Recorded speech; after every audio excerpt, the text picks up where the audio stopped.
ওকে, সবাইকে শুভরাত্রি। আশা করছি আপনারা আমাকে শুনতে পাচ্ছেন এবং স্ক্রিন দেখতে পাচ্ছেন। আজকে আমরা আমাদের জেনেসিস পর্বের সিম্পোজিয়াম 2, আজকে আমরা যদ্যপি আমার গুরুর পরবর্তী যে পর্বটা এটা আমরা আলাপ আলোচনা করব, অর্থাৎ 8 নম্বর অধ্যায় থেকে আমরা শেষ পর্যন্ত আজকে আলাপ আলোচনা করব এবং পরবর্তীতে আমরা কোন বইটা পড়বো এটা নিয়ে আমরা কথাবার্তা বলবো। এটা হচ্ছে আমাদের আজকের টার্গেট। তো সবাই জয়েন করতে করতে আমরা এক দুইজনের সাথে একটু কথা বলে নিতে পারি। এইখানে দেখা যাচ্ছে যে নবী নেওয়াজ, আপনি হ্যান্ড রেইজ করেছেন, কিছু বলতে চান আপনি? আসসালামু আলাইকুম ভাই। ওয়ালাইকুম আসসালাম। ভাই ভালো আছেন? আলহামদুলিল্লাহ ভাই, অনেক ভালো আছি। ভাই আমার ২টা কোশ্চেন ছিল। যদ্যপি আমার গুরু বইটার ২৬ নাম্বার পেজে হুম। আহমদ ছফা মানে লেখক বলছেন যে রাজ্জাক স্যার অগ্রসর হওয়ার রাজপথটা সেদিন এমনি করে আঙুল দিয়ে দেখিয়ে যদি না দিতেন, আমার গবেষণা কর্মটি একভাবে না একভাবে শেষ করতে পারতাম। হুম। ভাই এটার আসলে এক্সাক্ট মিনিংটা উনি কি বুঝাইতে চাইছেন? এইখানে উনি বোঝাতে ২৬ নাম্বার চেয়েছে পেজে। অ্যাকচুয়ালি রাজ্জাক স্যার তাকে খুবই মানে অন্য যে ধরেন আম, আমার দৃষ্টিতে এটা মনে হয় আসলে তো লেখকের অ্যাকচুয়াল অর্থ বোঝা যায় না। মানে লেখক আসলে কি বলতে চাচ্ছেন, লেখক লেখক বেঁচে থাকলে আসলে লেখক ভালো বলতে পারতেন এটা। তো আমার কাছে মনে হয় যে আহ, রাজ্জাক স্যারের কাছে সে চলতে চলতে বা রাজ্জাক স্যারের গাইডলাইনে থাকতে থাকতে তার কাছে মনে হয়েছে যে বাংলা একাডেমির ফেলোশিপের যে পিএইচডিটা তিনি করতে চাচ্ছিলেন সেইটা তার কাছে আর অত বড় মুখ্য বিষয় হয়ে দাঁড়ায় নাই। সে আরো অনেক অন্যান্য কাজের দিকে বেশি ফোকাসড করেছেন এবং পরের অধ্যায়তে আপনারা দেখবেন যে সে আরো বড় বড় কাজ করেছেন, কিছু কিছু বড় বড় কাজ করেছেন। তো এটা একটা কারণ হতে পারে, বা এইটা তিনি অন্য অর্থেও বলতে পারতেন। অন্য অর্থ ধরেন এটা একটু আহ, আক্ষেপ না করে ধরেন এটা অন্য কিছু মিন করে বলে আমার কাছে মনে হয়। বাট অ্যাকচুয়ালি এটার অর্থ আমি আপনাকে ডাইরেক্ট বলতে পারি না, তবে এটাকে যে নেগেটিভলি তিনি বলেন নাই এটা খুবই সুস্পষ্ট যে তিনি এটাকে নেগেটিভলি বলেন নাই। জি ভাই, বুঝতে পারছি। ভাই আরেকটা বিষয় একটু জানার ছিল। হুম। আমি যখন ইংলিশ মানে নিউজ পেপার পড়ি, পড়ার পর ভাই যখন লিখতে যাই, হুম। লিখতে যাওয়ার ক্ষেত্রে হয় কি ভাই, মানে অনেক ইনফরমেশন আসলে মাথায় থাকে না, বা প্রথম দিকে কি পড়ছি নিউজ হুম। পেপারের, পরে যখন লিখতে আসি ওগুলো ভাই মানে এনাফ ইনফরমেশনটা থাকে না যে আমি হুম। লিখবো। এটা এইটা থেকে আপনি ভাই কতদিন উত্তরণের উপায় করতেছেন কি? ভাই? গত ৩ দিন ধরে না, করতেছি 3 ভাই। দিন ধরে আপনি কিভাবে বুঝতেছেন যে আপনি প্রথম দিনেই সব হয়ে যাবে? আপনাকে তো এই কাজ আমি করতে বলছি আগামী 3 মাস। জি ভাই, তো বুঝতে আপনি যে পারছি ভাই। প্রবলেম আইডেন্টিফাই করেছেন, এই যে একটা প্রবলেম আপনি আইডেন্টিফাই করেছেন এবং এই প্রবলেমটা যে আপনার হচ্ছে সেইটা আপনি অ্যাক্টিভলি চিন্তা করতেছেন, এর মানেই আগামী 3 মাসে এই প্রবলেম সলভ হয়ে যাবে। জি ভাই, মানে বুঝতে পারছি আপনি ভাই, কোনো থ্যাংক ইউ। এই প্রবলেম সলভ করার ক্ষেত্রে আপনি কোনো ঐশ্বরিক কোনো জিনিসের প্রতি আপনি যদি ইয়ে না রাখেন যে ঐশ্বরিক কোনো জিনিস এসে আপনার এই প্রবলেম সলভ করে দিবে, এইরকম যদি কোনো বিশ্বাস আপনি না রেখে আপনাকেই এই কাজটা করতে হবে, এই ধারণাটুকু আপনি নিজের মধ্যে রাখেন, তাহলে এই ইয়ে সলভ করে যাবে। বাট আপনার কি মনে হয় না যে যেটা করতেছেন এটা আপনার মধ্যে একটা পজিটিভ ভাইব ক্রিয়েট করতেছে? এটা কি আপনার মনে হয়? জি ভাই, জি ভাই, অবশ্যই ফিল হচ্ছে এটা ভাই। একটু তাহলে হলেও ফিল তাহলেই হচ্ছে। চলবে, তাহলেই চলবে। আচ্ছা, আরেকজনের সাথে কথা বলতে পারি। রায়ান, আপনি কিছু বলতে চান?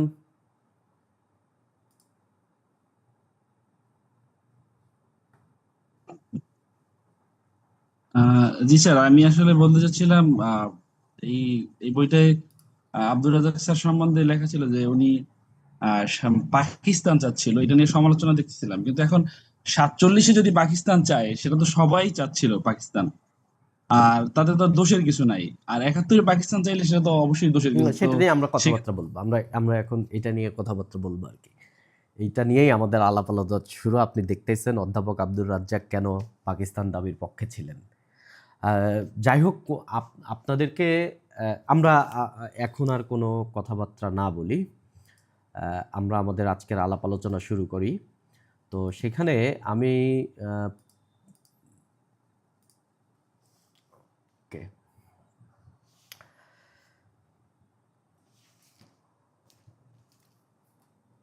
ব্যাপারটা হচ্ছে কোনো মানুষই, কোনো মানুষ ধরেন নবী রসুল না, বা মানে সৃষ্টিকর্তার প্রদত্ত কোনো দূত না, যারা সাধারণ মানুষ, আমাদের মতন যারা সাধারণ মানুষ, কোনো মানুষই সমালোচনার ঊর্ধ্বে না। আজকে আপনি কোনো একটা বিষয়ে আপনার কাছে ভালো লাগতেছে একজনের, আর একটা বিষয় তার ভালো নাও লাগতে পারে। আমার একটা বড় ভাই একবার আমার চোখে আঙুল দিয়ে তিনি দেখিয়ে দিয়েছিলেন যে ভালো মন্দ এই ব্যাপারটা আপেক্ষিক। তিনি বলেছিলেন যে ইউনিভার্সিটি থাকা অবস্থায় তিনি কিছু ছেলেপেলেকে সাথে তিনি ঝামেলা করেছেন, মানে বাকবিতণ্ডা করেছেন, বা এমন তিনি বলেছেন যে তিনি একজন জুনিয়র স্টুডেন্টকে তিনি থাপ্পড় মেরে দিয়েছিলেন। যদিও তারপরে তিনি খুবই মনে কষ্ট পেয়েছে যে ছেলেটাকে থাপ্পড় মারা উচিত হয় নাই। এরপরে তিনি আমাকে বলেছেন যে এই ছেলেটাকে যদি তুমি জিজ্ঞাসা করো যে আমি কেমন, তাহলে তিনি বলবেন যে আমি খুবই খারাপ মানুষ। আবার ইউনিভার্সিটি লাইফে আমি এমন অনেক মানুষ আছে যাদের আমি খুবই উপকার করেছি। যেমন তিনি একটা উদাহরণ দিয়েছিল যে আজিমপুরের পেছনে একটা বস্তিতে একজন বৃদ্ধা থাকতেন। সেই বৃদ্ধা ভিক্ষা করতেন। পরে তিনি তাকে নিয়ে তার বাসায় গিয়েছিলেন এবং তার বাসায় গিয়ে দেখে যে তার বাসায় আসলে খুবই জীর্ণশীর্ণ অবস্থা। তো তার একটা ছেলে ছিল, বাট সেই ছেলে তেমন কাজকর্ম করতে পারতেছিল না। বাট ভাই তখন টিউশনির টাকা পয়সা দিয়ে সেই ছেলেটাকে একটা রিক্সা কিনে দিয়েছিলেন যে তুমি এটা চালায় তোমার মাকে দেখাশোনা করো। এবং ভাই আমাকে পরে উদাহরণ বলেছিলেন যে তুমি যদি ওই বৃদ্ধাকে গিয়ে জিজ্ঞাসা করো যে আমি মানুষটা কেমন, তাহলে সে বলবে যে আমি পৃথিবীর সবচেয়ে সেরা মানুষ। এই জন্য ভালো এবং মন্দ এই ব্যাপারটা খুবই আপেক্ষিক। ধরেন আমার আমার দৃষ্টিতে যেটা ভালো, আপনার দৃষ্টিতে সেটা ভালো নাও হতে পারে। তো আমি এই আলোচনা আজকে শুরু করব হচ্ছে এটা নিয়েই, মানে খুবই কথোপকথন চলে যে অধ্যাপক আব্দুর রাজ্জাক কেন পাকিস্তান চেয়েছিলেন। 1947-এর আগে বাংলাদেশের বা আমাদের এই রিজিয়নের যারা মুসলমান আছেন ধর্মীয়ভাবে, এরা সবাই পাকিস্তান চেয়েছিলেন। তবে কিছু মানুষ আছেন যারা পাকিস্তান চেয়েছিলেন না, যেমন হোসেন শহীদ সোহরাওয়ার্দী একজন। তারপরে নেতাজি সুভাষচন্দ্র বোসের ভাই শরৎচন্দ্র বোস, এরা কিন্তু পাকিস্তান চান নাই। এরা একটা অবিভক্ত বাংলা বা বঙ্গ একটা দেশ চেয়েছিলেন, যে পূর্ব পাকিস্তান না, কলকাতা বা সব কিছু জায়গাটা মিলায় যেইখানে বাঙালিরা বসবাস করে সেইটা একটা স্বাধীন দেশ হবে। অর্থাৎ ভারত ভাগ হয়ে দুইটা দেশ তৈরি হবে না, ভারত ভাগ হয়ে তিনটা দেশ তৈরি হবে। একটা হবে পাকিস্তান, একটা হবে ভারত, আর একটা হবে হচ্ছে বঙ্গদেশ। তবে যখন এই বঙ্গদেশের প্রস্তাবটা খুব একটা বেশি আলোর মুখ দেখে নাই, এই জন্য এই বঙ্গদেশটা যখন খুব একটা আলোর মুখ দেখে না, এই জন্য কিন্তু হোসেন শহীদ সোহরাওয়ার্দী পরবর্তীতে অ্যাক্টিভলি আর রাজনীতি করতে চান নাই। তিনি কিন্তু কলকাতাতেই থেকে গিয়েছিলেন, যদিও পরবর্তীতে তিনি আবার আসেন, আওয়ামী লীগের হাল ধরেন তিনি তখন, কিন্তু তিনি কলকাতাতেই থেকে গিয়েছিলেন, বলেছিলেন আমি তো কলকাতার মানুষ।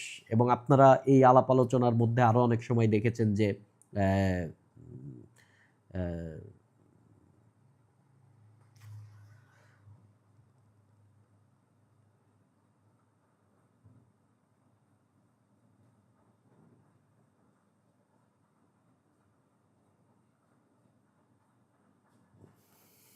আপনারা আসলে এই চ্যাট বক্সে লিখতেছেন, এইটা আমার আলোচনায় খুবই, মানে আলোচনার মধ্যে খুবই ফেলতেছে। আমি আপাতত এটা অফ করে দিচ্ছি। মানে এটা সামনের উপর আছে, তো এটা আমার মানে খুবই কনসেন্ট্রেশন ব্রেক করতেছে। ইন্টারনেটের বিভিন্ন ইস্যু আপনাদের থাকতে পারে, সেটা আপনারা একটু নিজেদের মধ্যে দেখেন। যদি আপনার মনে হয় যে হচ্ছে না, যে আপনার ইন্টারনেটের কারণে বারবার আপনার বেঁধে যাচ্ছে বা কোনো কিছু, প্রয়োজনে আপনি মিটিংয়ে আবার জয়েন করেন বা নেট কানেকশনটা একটু করার ট্রাই করেন, ঠিক আছে? মানে চ্যাট বক্সের কথাবার্তা আমাকে একটু করতেছে, দ্যাটস ওয়াই আমি এটা অফ করে দিলাম। ওকে, তো যাই হোক, অধ্যাপক আব্দুর রাজ্জাক পাকিস্তান চেয়েছিলেন, তবে পাকিস্তান চেয়েছিলেন তিনি 47-এর আগে। এবং তিনি এইখানে একটা যুক্তি দিয়েছিলেন যে 47-এর আগে যত লেখালেখি হয়েছে, সেই লেখালেখিটা কিন্তু বাংলা ভাষায় যত লেখালেখি হয়েছে, সেই সাহিত্যিকরা বাংলা আমাদের যে তদানীন্তন পূর্ব পাকিস্তান হোক, আর হচ্ছে বেঙ্গল প্রেসিডেন্সির কোনো জায়গা বা কলকাতার ওই দিকের কোনো লোকজন হোক, তিনি যেহেতু সাহিত্য রচনা করতেছে বাংলায়, সেহেতু বাংলা এই অঞ্চলের যে মানুষগুলো আছে এদের চরিত্রটা বা এদের জীবন কাহিনী ফুটিয়ে তোলার প্রয়োজন ছিল। তো অধ্যাপক আব্দুর রাজ্জাক এইখানে আপনি একবারে প্রথম দিকেই আপনি দেখতে পাবেন, মানে আজকের আলোচনার প্রথম দিক থেকেই দেখতে পাবেন যে স্যার বলতে শুরু করলেন, আমি কইছিলাম আপনারা বাংলায় যত উপন্যাস লেখা হয়েছে সব এক জায়গায় আনেন, হিন্দু লেখক মুসলমান লেখক ফারাক করেন না। এরপর সব উপন্যাসে যত চরিত্র স্থান পাইছে রাম শ্যাম যদু মধু রহিম করিম নামগুলা খুঁজা বের করেন, তখন নিজের চৌকেই দেখতে পাইবেন উপন্যাসে কেবল মুসলমানের নাম স্থান পাইছে। তার উপন্যাসে যেসব মুসলমান নাম স্থান পাইছে তার সংখ্যা 5%-এর বেশি হইব না, অথচ বেঙ্গলে মুসলিম জনসংখ্যার পরিমাণ অর্ধেকের বেশি। এই কারণেই আমি পাকিস্তান দাবির সমর্থন জানাইছিলাম। আমার তর্ক করার ইচ্ছাটি তখনও দমেনি, এটা লেখক বলতেছে। সো আহমদ সোফা বলতেছে, আমি জিজ্ঞেস করলাম উপন্যাসে মুসলমান চরিত্রের উপস্থিতি স্বল্পতার কারণে আপনি কিন্তু শুধু একটি ধর্মতান্ত্রিক রাষ্ট্রের সমর্থন দিতে পারেন না। তখন অধ্যাপক আব্দুর রাজ্জাক একটা চমৎকার কথা বলেছে, একটা জিনিস মনে রাখবেন, উপন্যাস হইল গিয়া আধুনিক সোশ্যাল ডিসকোর্স। উপন্যাস হচ্ছে সামাজিক একটা ধরেন ডিসকোর্স, হচ্ছে এই যে আমরা যে মানে একটা পাঠ্যের বিষয় আর কি, আধুনিক সোশ্যাল ডিসকোর্স। তো শত শত বছর ধরে লেখকরা ডেলিবারেটলি তারা এই বেঙ্গলের আলো বাতাস নিয়ে বড় হয়েছে, এই বেঙ্গলের সমস্ত আপনারা যারা ধরেন ভিন্ন ধর্মাবলম্বী আছে তারা এটাকে পার্সোনালি নেবেন না, আমরা কিন্তু একটা বই নিয়ে কথাবার্তা বলতেছি, আমি আমার ব্যক্তি মতাদর্শ নিয়ে কোনো কথাবার্তা বলতেছি না। তো এইখান থেকেই হয়তোবা এই রাজ্জাক স্যারের এই সমস্ত জায়গা থেকেই বোধহয় হয়তোবা জেনে বুঝে একসময় আহমদ সোফা বই লিখেছিলেন বা প্রবন্ধ লিখেছিলেন, বেঁচে থাকলে রবীন্দ্রনাথকে জিজ্ঞাসা করতে পারতাম।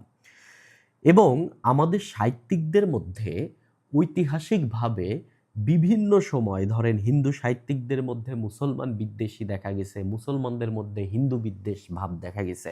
এটা ঐতিহাসিকভাবে সাহিত্যিকরা যদি তার লেখার মধ্যে এই জিনিস ফুটিয়ে তোলে তাহলে এটা আসলে আমাদের জন্য খুবই ব্যর্থতার বিষয়। যেমন মীর মোশাররফ হোসেন তার বিষাদ সিন্ধু যে উপন্যাসটি তিনি লিখেছেন, এটা কিন্তু ধর্মগ্রন্থ না। বিষাদ সিন্ধুকে যদি আপনি ধর্মগ্রন্থ, ধর্মের কাহিনী বা ধর্মের কোনো সলিড দলিল হিসেবে আপনি মনে করেন, তাহলে আপনার ঈমান থাকবে না, আপনি কাফের মুনাফিক এইগুলা হয়ে যাবেন। যদিও কি হবেন আমি জানি না, যাই হোক আপনার ঈমান থাকবে না। তো এইখানে মেইন গল্প বলতে গিয়ে তিনি এর সাথে অনেক রসকস সিঙ্গারা বুলবুলি মস্তক মিশিয়ে তিনি জিনিসটাকে আরও বেশি আকর্ষণীয় করার ট্রাই করেছে, কেন মানুষ এটা পড়ে। যেমন হোসেনের মস্তক নিয়ে যখন সীমার কারবালা থেকে দামেস্কের রাস্তায় যাচ্ছেন, কারবালা থেকে দামেস্ক এই জায়গাটা ধরেন ইরাকের ওই জায়গা পড়ে, কারবালা থেকে দামেস্কের দিকে তিনি যাচ্ছেন, তখন রাস্তায় আজ থেকে 1400 বছর আগে তিনি হোসেনের মস্তিষ্ক নিয়ে তিনি একটা বাড়িতে আশ্রয় নেন, এবং ওই বাড়িটা ছিল একটা হিন্দু ব্রাহ্মণের বাড়ি। আজ থেকে 1400 বছর আগে কারবালা থেকে দামেস্কর রাস্তায় একজন আপনি ইহুদির বাড়ি বসালে আমরা মেনে নিতাম, আপনি একজন বনি ইসরাইলের বাড়ি বসালে আমরা মেনে নিতাম, আপনি একজন অন্য আরব জাতি কাউকে বসালে আমি মেনে নিতাম। কিন্তু আপনি 1400 বছর আগে এই বাংলায় বসে আপনি এই কথা লিখতেছেন, কারবালা থেকে দামেস্কর রাস্তায় ইমাম হোসেনের মস্তিষ্ক নিয়ে যখন যাচ্ছে, তখন দেখা যাচ্ছে যে ওইখানে একটা হিন্দু ব্রাহ্মণের বাড়ি, এবং ওই ইমাম হোসেনের মস্তিষ্ক দেখে ওই ব্রাহ্মণ তার ঈমান জাগ্রত হয়েছে এবং তিনি মুসলমান হয়েছেন, এবং ইমাম হোসেনের মস্তককে লুকানোর জন্য তিনি এক এক করে তার 7 সন্তানের মস্তক কেটে এনে তিনি এজিদকে দিয়ে সীমারকে দিয়েছেন যে এটা নাও, এটা তোমার হোসেনের মস্তক। এই যে এই ব্যাপারটা খুবই স্পষ্ট, এটা কিন্তু আপনার আহমদ সোফাই তার বাঙালি মুসলমানের মনে এই কথাগুলো লিখেছেন, যে আমাদের লেখকরা খুবই ইচ্ছাকৃতভাবে তাদের লেখার মধ্যে হিন্দু বিদ্বেষী মনোভাব ফুটিয়ে তুলেছে। হিন্দু লেখকরা ডেলিবারেটলি তারা মুসলিম বিদ্বেষী মনোভাব ফুটিয়ে তুলেছে। এবং এর পরিণতি কি? কেননা এইগুলার পরিণতিই কিন্তু একসময় সাম্প্রদায়িক দাঙ্গা কিন্তু এইগুলার পরিণতি। আমি কিন্তু জন্মের পরে একজন হিন্দুকে ঘৃণা করি না, আমি কিন্তু জন্মের পরে একজন ইহুদিকে ঘৃণা করি না, আমি কিন্তু জন্মের পরে একজন অন্য ধর্মের মানুষকে, খ্রিস্টানকে ঘৃণা করি না। কিছু কিছু জিনিস আমাকে এই ঘৃণা করাটা শিখিয়েছে, তার মধ্যে কিন্তু এই সাহিত্য একটা বড় অংশ, আপনি এটাকে ফেলে দিতে পারেন না।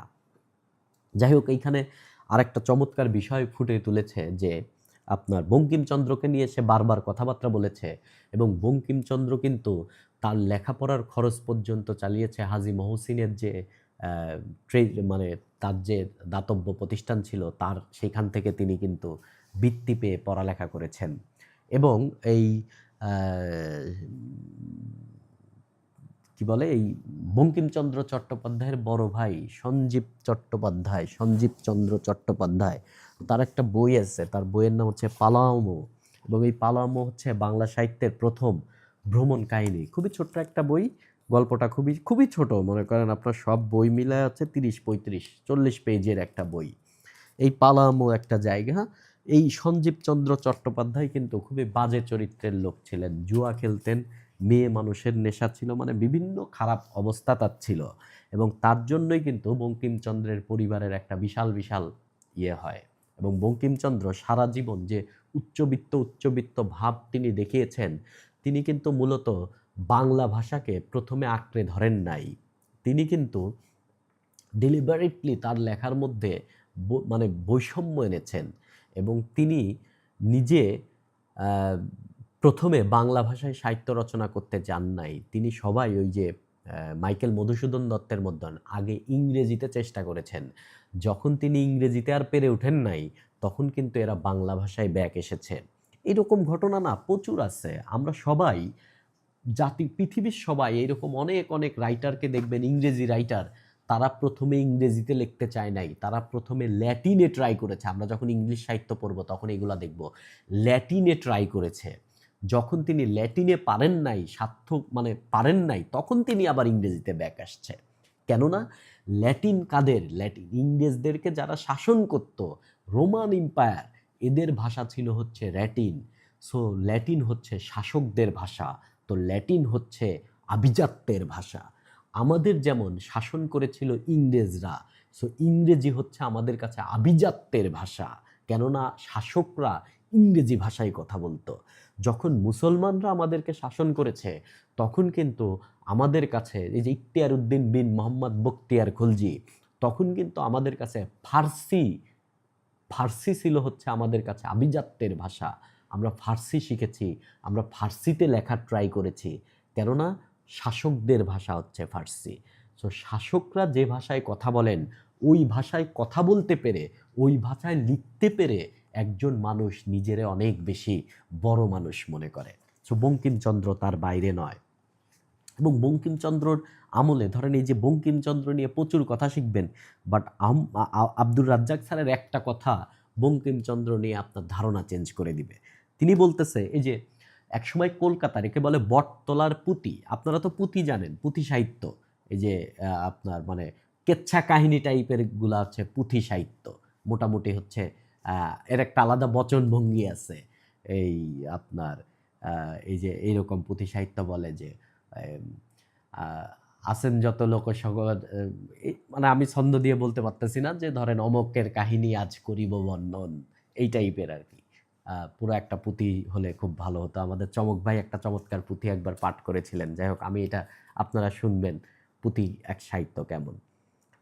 যাই হোক, এই পুঁথি সাহিত্যতে মূলত একসময় মুসলমান ধর্মাবলম্বীদের যে কাহিনী, মূলত হচ্ছে যে কারবালার কাহিনী সবচেয়ে বেশি, তারপরে হচ্ছে ইউসুফ জুলেখার কাহিনী, তারপরে হচ্ছে এইরকম পরিচিত যত কাহিনী আছে, এর মধ্যে যে রসকস সুঙারা বুলবুলি মস্তক মিশিয়ে হুবহু কাহিনী না, কিন্তু এইগুলাকে তখন খুবই সস্তা কাগজে কলকাতার বিভিন্ন প্রেসে এটা ছাপা হতো।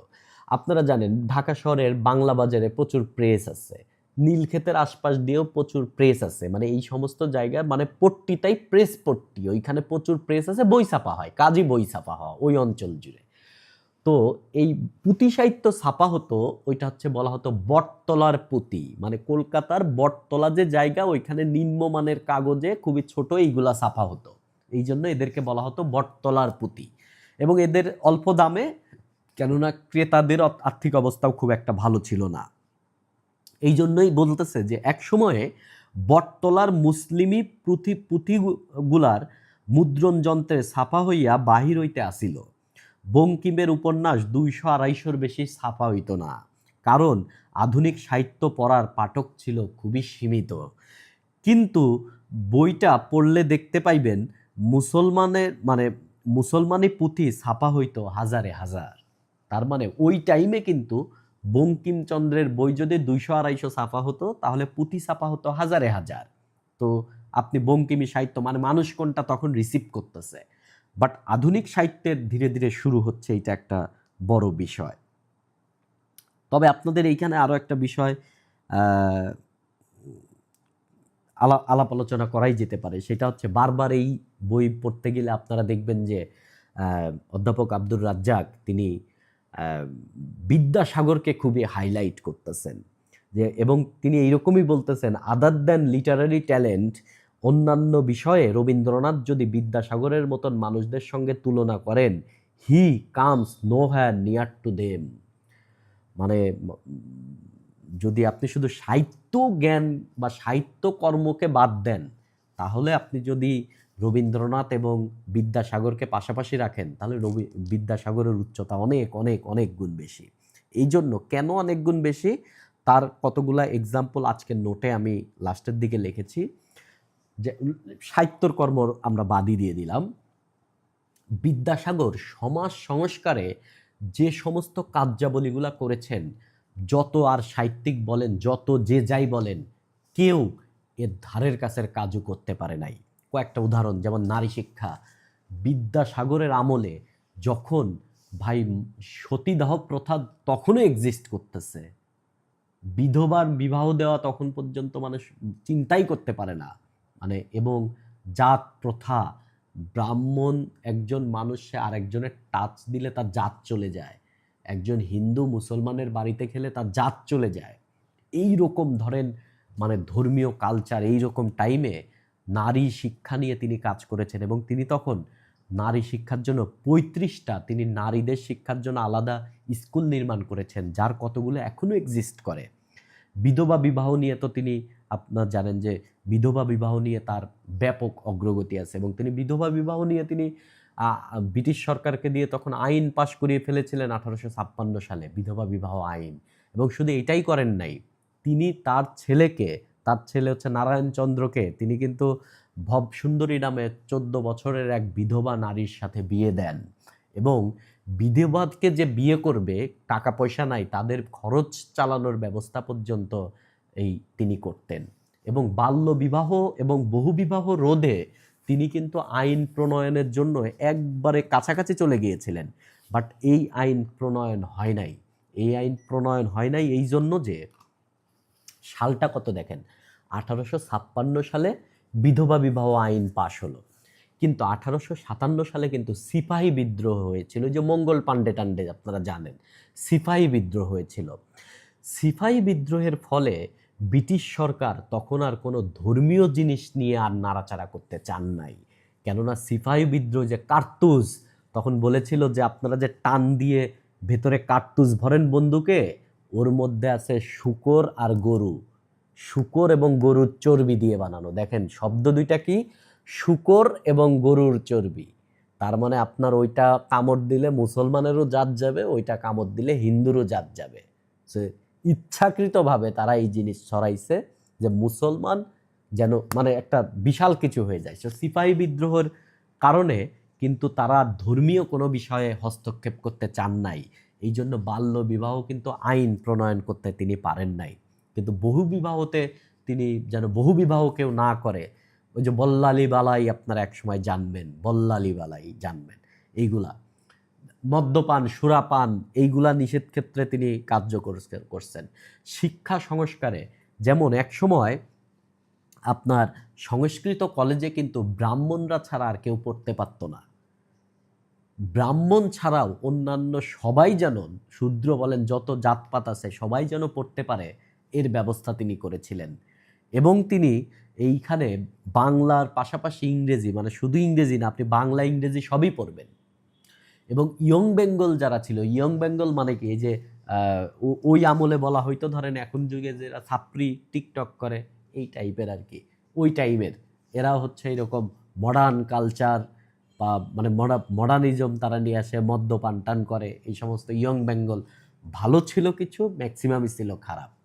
তো এদেরকে নিরুৎসাহিত করার জন্য তিনি কার্যক্রম প্রতিষ্ঠা করে এবং তিনি সারা বাংলাদেশে 100-রও মানে সারা বঙ্গপ্রদেশে 100-রও বেশি শিক্ষা প্রতিষ্ঠান এবং দাতব্য প্রতিষ্ঠান তিনি করেন। বাট তার কিন্তু পৈতৃক সূত্রে তিনি জমিদার না, পৈতৃক সূত্রে তিনি জমিদার না, রবীন্দ্রনাথ ঠাকুর পৈতৃক সূত্রে জমিদার। তার মানে তিনি যতই যে কাজগুলা করেছেন এইগুলো তিনি মেধা দিয়ে, মানুষের সাথে যোগাযোগ করে, অর্থ এনে, নিজের উপার্জিত অর্থ দিয়ে তিনি এই কাজ করেছেন। সো এই কাজ আর কেউ, দ্বিতীয় কেউ করতে পারে নাই। So that's why Razzak sir বারবার দেখবেন বিভিন্ন জায়গায় তিনি আপনার এই বিদ্যাসাগরের কথা বলেছেন। এবং দ্বিতীয় ধাপ পড়তে গেলে আপনারা বারবার দেখবেন যে টলস্টয়ের ওয়ার অ্যান্ড পিস নিয়ে বেশ কথাবার্তা বলেছেন। সো ওয়ার অ্যান্ড পিস নিয়ে আপনাদের একটু ধারণা থাকা দরকার। এবং ইংলিশ সাহিত্য গিয়ে আপনারা এই বইটা পড়বেন, লিও টলস্টয়। তিনি একজন রুশ, এবং রুশ সবচেয়ে রুশদের মধ্যে হচ্ছে সবচেয়ে কি বলে এটাকে, সবচেয়ে জনপ্রিয় এই হচ্ছে লিও টলস্টয়। এবং তার এইটা মূলত একটা উপন্যাস। এই উপন্যাসে মোটা দাগে মূলত তিনি 3টা পরিবারের কাহিনী দেখিয়েছেন এবং এটা একটা ট্র্যাজেডি টাইপের তিনি দেখানোর ট্রাই করেছেন। আপনারা 1812 সালে কিন্তু নেপোলিয়ান এই রাশিয়া আক্রমণ করে। এই নেপোলিয়ান এবং রাশিয়ার মধ্যে যে যুদ্ধ হয়েছিল সেই যুদ্ধের প্রভাবেই তিনি লিখেছিলেন যে ওয়ার অ্যান্ড পিস বইটা। এখানে দেখেছে যে রাষ্ট্রে যখন যুদ্ধ হয়, যুদ্ধ তখন 2টা রাষ্ট্রের মধ্যে মানুষে সৈন্যের ভেতরে হয় না, যুদ্ধ মানুষের একটা মনস্তাত্ত্বিক যুদ্ধও হয়। এবং এটুকু আপনি রিডিং পড়লেই আরও বুঝতে পারবেন যে সংক্ষেপে কাহিনীটুকু লেখা, আমি আর কাহিনীর মধ্যে যাচ্ছি না। যেমন ধরেন বাংলাদেশে বা সারা পৃথিবীতে আমরা কিন্তু কিছুদিন আগে একটা মানে সামরিক যুদ্ধ না, তারপরেও একটা যুদ্ধ ফেস করেছি, সেটা হচ্ছে কোভিড-19। এবং এই কোভিড-19-এর পরে কিন্তু মানুষের জীবনের বেশ বড় বড় পরিবর্তন এসেছে, বেশ বড় বড় পরিবর্তন। মানে সে তার লাইফকে ভিন্নভাবে দেখার ট্রাই করেছে। যেমন আমি একসময় বিজনেস করার ট্রাই করতাম এবং অনেক মানে পড়ালেখা এগুলা করলে কিছু হবে না, আমি আবার এই যে আপনাদের সামনে কথা বলতেছি, সিভিল সার্ভিসের লাইনে আসছি, এই সমস্ত পেছনেও ওই করোনার টাইমগুলোর একটা বড় ফ্যাক্ট আছে। তো করোনা আমাকে ভিন্নভাবে জীবন সম্পর্কে চিন্তা করতে শিখিয়েছে। সো এইরকম মনস্তাত্ত্বিক অনেক পরিবর্তন আসে একটা যুদ্ধের মাধ্যমে। যেমন বাংলাদেশে যখন 1971 সালে আমাদের মহান মুক্তিযুদ্ধ হয়েছে, এই যুদ্ধের পরে দেশ স্বাধীন হয়ে আমরা একটা নতুন দেশ, নতুন পতাকা পেয়েছি। শুধু তাই না, অনেক মানুষের মনস্তাত্ত্বিক অনেক পরিবর্তন এসেছে। আগে জীবনকে যেভাবে দেখতো সে জীবনকে আর ওইভাবে দেখতেছে না। সো যুদ্ধ কেবল শুধু সৈন্যদের মধ্যে, একটা দেশের মধ্যে, একটা রাষ্ট্রের মধ্যে না, মানুষের মনের মধ্যেও যে যুদ্ধ হয়, এই জিনিসটাই ফুটিয়ে তুলেছেন হচ্ছে লিও টলস্টয় তার ওয়ার অ্যান্ড পিস বইতে। এবং এইটা অধ্যাপক আব্দুর রাজ্জাক বলেছেন যে এইটা একটা আসলে বিশাল বড় কীর্তি এবং বিশাল বড় কীর্তি। এবং আহমদ ছফার সাথে সে বারবার এই ওয়ার অ্যান্ড পিসের গল্প বলেছেন, বারবার ওয়ার অ্যান্ড পিস। এবং একসময় আব্দুর রাজ্জাক মানে আহমদ ছফা বুঝতে পেরেছেন যে কেন স্যার বারবার খালি ওয়ার অ্যান্ড পিস আনেন, ওয়ার অ্যান্ড পিস আনেন। তখন একবার বলেছেন যে স্যার আপনি কি চান যে লিও টলস্টয়ের মতন এইরকম ওয়ার অ্যান্ড পিসের মতন একটা বই আমি লিখি? তখন রাজ্জাক স্যার বলেছেন, এতদিন পর আমার কথাটা বুঝবার পারলেন তাইলে। তার মানে এইটাও একটা মানে ইনডাইরেক্টলি তিনি বারবার এই কথাগুলো বলেছেন। বিভিন্ন জায়গায় আপনি পাবেন ওয়ার অ্যান্ড পিস নিয়ে। ওকে, এই বই পড়তে গেলে আপনাদের একটা ব্যাপার বলি, কোনো মানুষই আসলে সমালোচনার ঊর্ধ্বে না। প্রত্যেকটা মানুষের মধ্যে অনেক ইরর আছে। এবং এই জীবনে আপনার সমস্ত জীবনে একটা জিনিসই সবচেয়ে বেশি জরুরি, যেমন ধরেন আমার টোটাল সিভিল সার্ভিস জার্নি নিয়ে আমি কি শিখেছি, এটা যদি বা ধরেন আপনি দ্বিতীয় ধাপে লাইফে ব্যাক করে আবার পড়ালেখা শুরু করতে এসে আমি কি শিখেছি, আপনি যদি আমাকে এক বাক্যে বলেন তাহলে আমি এক কথাই বলবো যে কোনো কিছু শুরু করার মধ্যে কোনো সার্থকতা নাই, ওই জিনিসটা শেষ করার মধ্যে হচ্ছে সবচেয়ে বেশি সার্থকতা। এবং আব্দুর রাজ্জাক স্যার নিজেও তার লাইফে অনেক কাজ শুরু করে তিনি শেষ করতে পারেন নাই। তো আজকের পাঠটুকুর মধ্যেই দুইটা উদাহরণ এইখানে তিনি দিয়েছেন। যেমন 60 নাম্বার পেজে তিনি দেখতেছেন যে আব্দুর রাজ্জাক স্যার একবার রবীন্দ্রনাথের সমস্ত প্রবন্ধগুলো নিয়ে তিনি টেবিলের মধ্যে পড়ালেখা করতেছেন। তখন আহমদ সোফা মনে করেছেন হয়তোবা রবীন্দ্রনাথের প্রবন্ধ নিয়ে সমালোচনা মতন কোনো বই আব্দুর রাজ্জাক স্যার লিখবেন। কয়েকদিন পরেই তিনি দেখেন যে টেবিল থেকে বইটই উধাও, রাজ্জাক স্যার অন্যদিকে মনোযোগ দিছে, তিনি আসলে কাজ শেষ করেন নাই। 71 নম্বর পেজে গিয়ে আপনি পাবেন যে তিনি হরিচরণ বন্দ্যোপাধ্যায়ের দুইটা বাংলা অভিধান তিনি নিয়ে আসছেন, এবং রাজ্জাক স্যারের কাছে আরও যত অভিধান আছে সেই অভিধান এবং হরিচরণ বন্দ্যোপাধ্যায়ের অভিধান মিলিয়ে রাজ্জাক স্যার খুব অভিধান পড়ালেখা করতেছে, ডিকশনারি খুব পড়ালেখা করতেছে। তখন আহমদ সোফা মনে করতেছে তাহলে কি রাজ্জাক স্যার নতুন করে একটা অভিধান লিখবেন কিনা। তো রাজ্জাক স্যার যদি একটা অভিধান লিখে যেত এটাও একটা বাংলা ভাষার অমর একটা কীর্তি হিসেবে থেকে যেত। কিন্তু কিছুদিন পর দেখা গেছে যে রাজ্জাক স্যার এই অভিধানগুলো আবার তার ডেস্কে রেখে দিয়েছেন, তিনি আসলে এই কাজটা কন্টিনিউ করেন নাই। তার মানে রাজ্জাক স্যার সারা জীবনে অনেক কাজ শুরু করেছেন লেখালেখির ব্যাপারে, কোনো কাজই তিনি তেমন শেষ দেন নাই। এই জন্য রাজ্জাক স্যারের প্রকাশিত কোনো মৌলিক গ্রন্থ আমরা দেখতে পাই না। এটা নিয়েই কিন্তু সবাই সমালোচনা করে যে রাজ্জাক স্যার সারা জীবনে প্রচুর জ্ঞান অর্জন করলেন এবং সেই জ্ঞান মাথার মধ্যে নিয়ে তিনি মারা গেলেন, এতে করে জাতির লাভ হলো কি? এটা একটা তাকে নিয়ে বড় সমালোচকরা এই সমস্ত কথাবার্তা বলে। এবং পরের পাঠ পড়তে গেলেই আপনারা এস এম সুলতান নিয়ে একটু আলাপ আলোচনা শিখবেন, এবং এইখানে একটা 9 নম্বর যে অধ্যায়টা, পুরো অধ্যায়টাই এস এম সুলতানকে নিয়ে লেখা হয়েছে। তো এস এম সুলতানকে নিয়ে একটু আলাপ আলোচনা আমি করতে চাই। আমি যতটুকু এস এম সুলতান সম্পর্কে জানি, আমার কাছে মনে হয় এস এম সুলতান একটা বাংলাদেশের মানে শিল্পীদের মধ্যে একজন খুবই বড় লেভেলের মানুষ হচ্ছে এস এম সুলতান। এস এম সুলতানের চর দখল নামে একটা ছবি আপনি এখানে দেখতে পাচ্ছেন, এটা হচ্ছে চর দখল, এই ছবিটার নাম। এস এম সুলতান খুবই বড় ক্যানভাসে ছবি আঁকতেন, এবং আপনারা যদি নড়াইলে এস এম সুলতানের যে একটা জাদুঘর মতন আছে, তার সমাধি ওইখানে আছে, আপনারা যদি ওইখানে যান দেখবেন পুরা বিল্ডিংয়ের এপাশ থেকে ওপাশ তার একটা ক্যানভাস, সেখানে তিনি ছবি এঁকেছেন। এবং পাটের চটের উপরে তিনি গাব দিয়ে বিভিন্ন কিছু দিয়ে, এবং তার কালিগুলাও ন্যাচারাল, তিনি বিভিন্ন কিছুর মাধ্যমে তিনি টাকা পয়সা ব্যয় করে দামি কালি ব্যবহার করতে পারতেন না, তার সব কিছুই ন্যাচারাল, কালার বলেন সব কিছু ন্যাচারাল।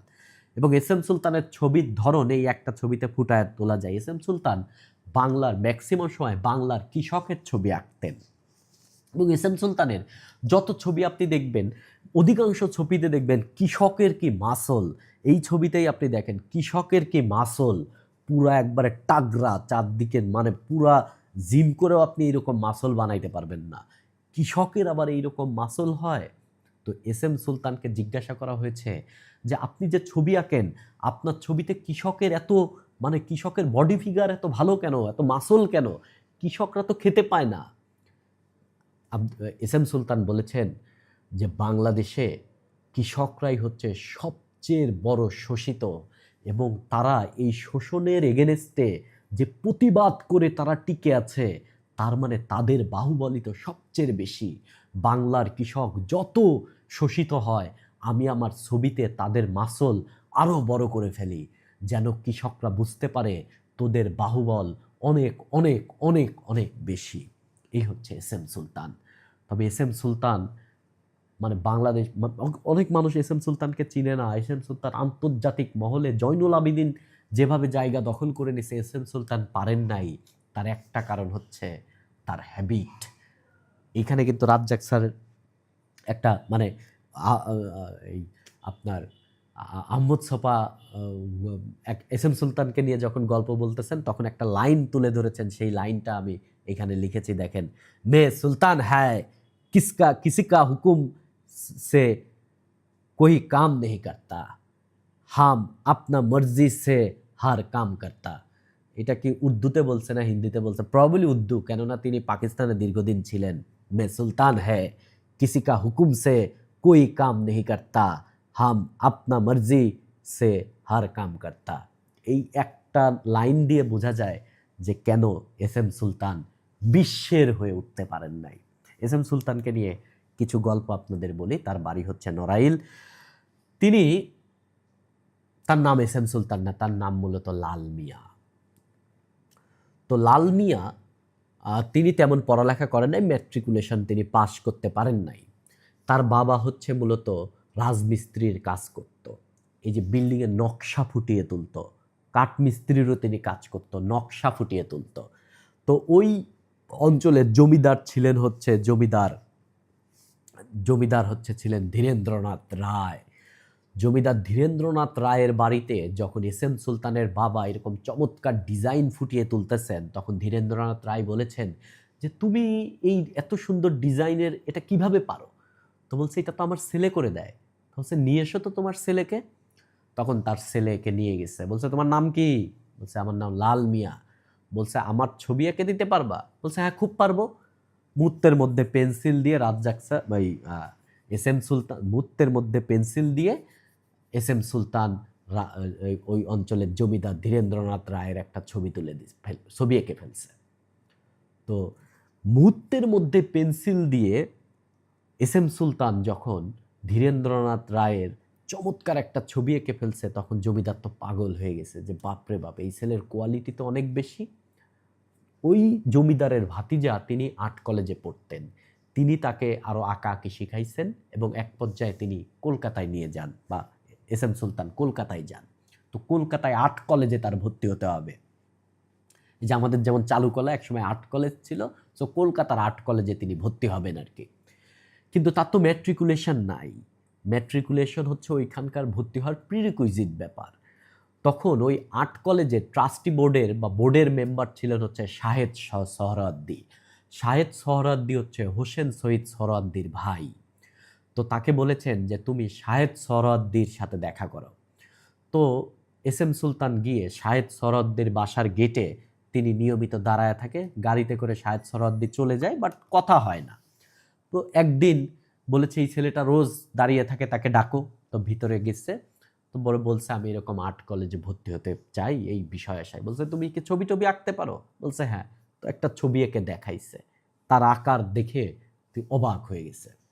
দেন এস এম সুলতান এই আর্ট কলেজের ভর্তি পরীক্ষা দিছে। তো আর্ট কলেজের যিনি প্রিন্সিপাল, তিনি খাতা দেখতেছেন, যারা আঁকছে এইরকম খাতা দেখতেছেন। তো খাতা দেখতেছেন এইরকম যে খাতা দেখতেছেন, বলতেছে ফেল, খাতা দেখতেছেন ফেল, খাতা দেখতেছেন ফেল, খাতা দেখতেছেন ফেল। একটা খাতা দেখে বলতেছে ফার্স্ট, এটা ফার্স্ট। ওইটাই হচ্ছে এস এম সুলতানের খাতা, কিন্তু ম্যাট্রিকুলেশন নাই। তো শাহেদ সোহরাওয়ার্দীর সুপারিশে তিনি আর্ট কলেজে ভর্তি হন এবং শাহেদ সোহরাওয়ার্দী বলেন তোমার নাম কি? বলছে লাল মিয়া। বলছে তুমি তো জীবনে বহু বড় শিল্পী হবা, একটা শিল্পীর নাম তো কখনো লাল মিয়া হয় না, আজকের থেকে তোমার নাম এস এম সুলতান। বলছে নাম পছন্দ হয়েছে? বলছে জি, নাম পছন্দ হয়েছে। সেই থেকে লাল মিয়া হয়ে যায় এস এম সুলতান। তো এস এম সুলতান এরপরেও আর্ট কলেজে থার্ড ইয়ারে যখন পড়তেন, তিনি কিন্তু পড়তেন না, তিনি পড়াতেন। তিনি কিন্তু শিক্ষকতা করা শুরু করেছিলেন থার্ড ইয়ার থেকেই। মানে তার আঁকার ব্যাপার এত উচ্চ লেভেলের ছিল যে তার কালার সেন্স, আর্টে যারা পড়ে আর কি, তারা জানে যে তার সব সেন্স কেমন। পরবর্তীতে থার্ড ইয়ারে থাকা অবস্থায় তিনি তো যে ভবঘুরে আর কি, তিনি হঠাৎ মনে করেছেন যে কি ব্যাপার, আমার তো এখনো ভারতবর্ষই দেখা হয় নাই, তো আমার তো এই জায়গা থাকা চলে না। তখন তিনি আসলে ডিগ্রি না নিয়ে তিনি আর্ট কলেজ থেকে চলে যান এস এম সুলতান। আর্ট কলেজ তিনি আর কন্টিনিউ করেন নাই, তার ডিগ্রি হয় নাই। এরপরে তিনি ঘুরে বেরিয়েছেন, বিভিন্ন জায়গায় তিনি ঘুরে বেরিয়েছেন, তিনি এক্সিবিশন করেছেন, প্যারিসে গিয়েছেন, আমেরিকায় গিয়েছেন, পরে একসময় তিনি করাচি চলে গিয়েছেন এবং একসময় তিনি শ্রীনগরে, কাশ্মীরের ওইখানে তিনি থেকেছেন, বিভিন্ন জায়গায়। এবং তার শিল্পকর্মগুলো সারা পৃথিবীতে বিভিন্ন জায়গায় ছড়ায় আছে, এগুলোকে একত্রিত করা হয় নাই ওই টাইমে। পরবর্তীতে এস এম সুলতান যখন দেশে ব্যাক আসেন, তিনি কিন্তু আমেরিকান সরকারের ইয়েতে তিনি গিয়েছিলেন। তো যখন দেশে ব্যাক আসেন তিনি বেশ মোটা অঙ্কের টাকা পয়সা নিয়ে আসছিলেন, কিন্তু তিনি তো এস এম সুলতান, ওই যে মে সুলতান হে, সো সে টাকা পয়সা ধরেন একজন তার কাছে সাহায্য চাইলে ওই আমলে 200 টাকা দিয়ে দেয় তাকে, কিছুদিনের মধ্যে হাত খালি হয়ে গেছে। কিন্তু এস এম সুলতান দেশে ফিরে এসে একটা অলৌকিক কাজ করেন। এস এম সুলতান দেশে ফিরে এসে তিনি শাড়ি পরে ঢাকা শহর দিয়ে ঘুরে বেড়াতেন, তিনি শাড়ি পরতেন দীর্ঘদিন, এবং শাড়ি পরতেন এবং বলতেন যে আমি দীর্ঘদিন দেশের বাইরে থেকেছি, আমি বাংলার সংস্কৃতিকে লালন করতে চাই, আমার ভেতরে বসাতে চাই, এই জন্য তিনি শাড়ি পরতেন। এস এম সুলতান প্রচুর গাঁজা খেতেন এবং এস এম সুলতান প্রচুর পশুপ্রেমী ছিলেন। তিনি আহমদ ছোপা একবার তাকে আবিষ্কার করেছেন যে তিনি 1976 সালে আমাদের যেটা এখন কি বলে জাতীয় শিল্পকলা, এইখানে একটা এক্সিবিশন হবে যেখানে এস এম সুলতানের ছবি দেখানো হবে। এস এম সুলতান ওইখানে ছবি আঁকতেছেন, আহমদ ছোপা এই বইতে এটা লেখা নাই, বাট আহমদ ছোপা দেখেন যে একজন লোক ছবি আঁকতেছে নাইচে নাইচে বিশাল ক্যানভাসে নাইচে ছবি আঁকতেছে, আবার একটু পরপর গিয়ে তিনি একটু গাঁজা খেয়ে নেন, তারপরে আবার নাইচে ছবি আঁকে, আর কোমরের মধ্যে তার একটা বিলাইয়ের বাচ্চা কোমরের মধ্যে, একটু পরপর করে এরকম বিলার বাচ্চাকে তিনি আদর করেন, আবার নাইচে ছবি আঁকেন, আবার তিনি একটু গাঁজা খান, আবার তিনি বিলাই বাচ্চা, আবার তিনি ছবি আঁকেন, এইরকম মানে পুরা নাইচে তিনি ছবি আঁকতেছেন। এবং প্রথম কিছুদিন মধ্যে তখন আহমদ ছোপা কিন্তু যাই লেখে আহমদ ছোপার নামে মামলা হয়ে যায়, পুলিশ তাকে খুঁজে, মানে সে তো ডাইরেক্ট লেখে, সে তো কলম দিয়ে লেখে না, চাকু দিয়ে লেখে, ওই টাইপের প্রবন্ধ বা পত্রিকায় একটা ফিচার লিখলেই তারে পুলিশ খুঁজে, আর আহমদ ছোপা বিভিন্ন জায়গা দিয়ে ঘুরে বেড়ান। তো 2-3 দিন পর আহমদ ছোপা দেখছেন যে ওরে বাপ রে বাপ, ছবি যখন একটা চেহারার মধ্যে চলে আসছে, বলছে যে এত যেন তেন জিনিস না, এত বিশাল বড় শিল্পী, তো একে নিয়ে তো লেখা দরকার। তখন তিনি ধীরে ধীরে এই সুলতানের সান্নিধ্যে যান এবং বাঙালিকে সুলতানকে চেনানোর পেছনে, বাঙালিরা সুলতানকে চিনতে পারে, এর পেছনে কিন্তু আহমদ ছোপার একটা বড় অবদান আছে। আরও একজন আছে তারেক মাসুদের কিন্তু একটা ডকুমেন্টারি আছে, নাম আদম সুরত, ইউটিউবেও আপনারা পাবেন, আদম সুরত, এটা আপনারা দেখতে পারেন, তারেক মাসুদ এটা করেছেন। এস এম সুলতানকে নিয়ে আরও একটা আরও কয়েকজন মানুষ আছেন, যেমন আবুল খায়ের লিটু হচ্ছে রাজ্জাক স্যারের ভাতিজা, রাজ্জাক স্যারের কথা মতোই তিনি কাজটা করেছেন, রাজ্জাক স্যারের ভাতিজা। এবং বেঙ্গল ফাউন্ডেশন, যেটা বেঙ্গল আপনারা হিসেবে চিনেন, এইটার প্রতিষ্ঠাতা হচ্ছে আবুল খায়ের লিটু, তিনি এক্সিবিশন করার পেছনে একটা বড় ভূমিকা রেখেছিলেন। এবং রাজ্জাক স্যার, এইখানে আপনারা যারা পড়েছেন তারা বুঝেইছেন যে রাজ্জাক স্যার কীভাবে তার ছবিগুলো প্রিজার্ভ করলো, এবং পরবর্তীতে এস এম সুলতান এসে সেই ছবি নিয়ে গেলেন এবং সমস্ত ছবি মাত্র 25,000 টাকায় বিক্রি করে দিলেন। এস এম সুলতান সারা জীবনে কিন্তু বিয়ে করেন নাই, তিনি চিরকুমার ছিলেন। এবং আপনাদেরকে যে আমি হাসনাত আব্দুল হাইয়ের সুলতান বইটা পড়তে বলেছিলাম, মানে এরপরে নাই যে সুলতান নিয়ে অনেক কিছু জানা যায়, এবং আমি এই বই পড়তে এসে প্রথম এস এম সুলতানকে নিয়ে এত কিছু জানলাম। তারপরে আমার কাছে মনে হয়েছে যে সুলতানকে নিয়ে আরেকটু জানি, তখন আমি হাসনাত আব্দুল হাইয়ের সুলতান বইটা কালেক্ট করি, চমৎকার একটা বই, কিন্তু বইয়ের প্রথম 15-20 পেজ পড়ে বুঝতে আপনার কষ্ট হবে, বাট একবার গল্পের মধ্যে ঢুকে গেলে আপনি বুঝতে পারবেন। বাট আপনার যদি অজস্র টাইম থাকে তাহলে আপনি এখন পড়বেন, আদারওয়াইজ পড়ার দরকার নাই। এই বইয়ের কিছু গল্পই আমি আপনার এতক্ষণ করলাম আর কি। খুবই চমৎকার বইয়ের নাম হচ্ছে সুলতান। এবং সুলতানের প্রচুর পশুপ্রেমী ছিল, তার কাছে প্রায় তিনি যেখানে থাকতেন এই আপনার এই নড়াইলে আর কি, নড়াইলে তার প্রায়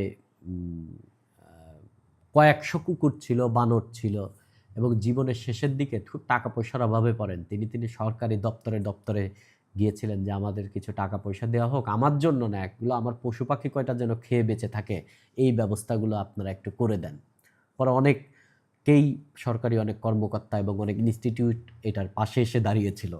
প্রচুর পশুপ্রেমী ছিল, ধরেন নেরিকুত্তাই ছিল শখানেক তার, এই টাইপের মানুষ ছিলেন আর কি। এবং নড়াইলের যারা নিম্ন শ্রেণীর হিন্দু, তারা কিন্তু এই সুলতানকে প্রভু হিসেবে জানতেন, এক প্রকার প্রভু হিসেবে জানতেন।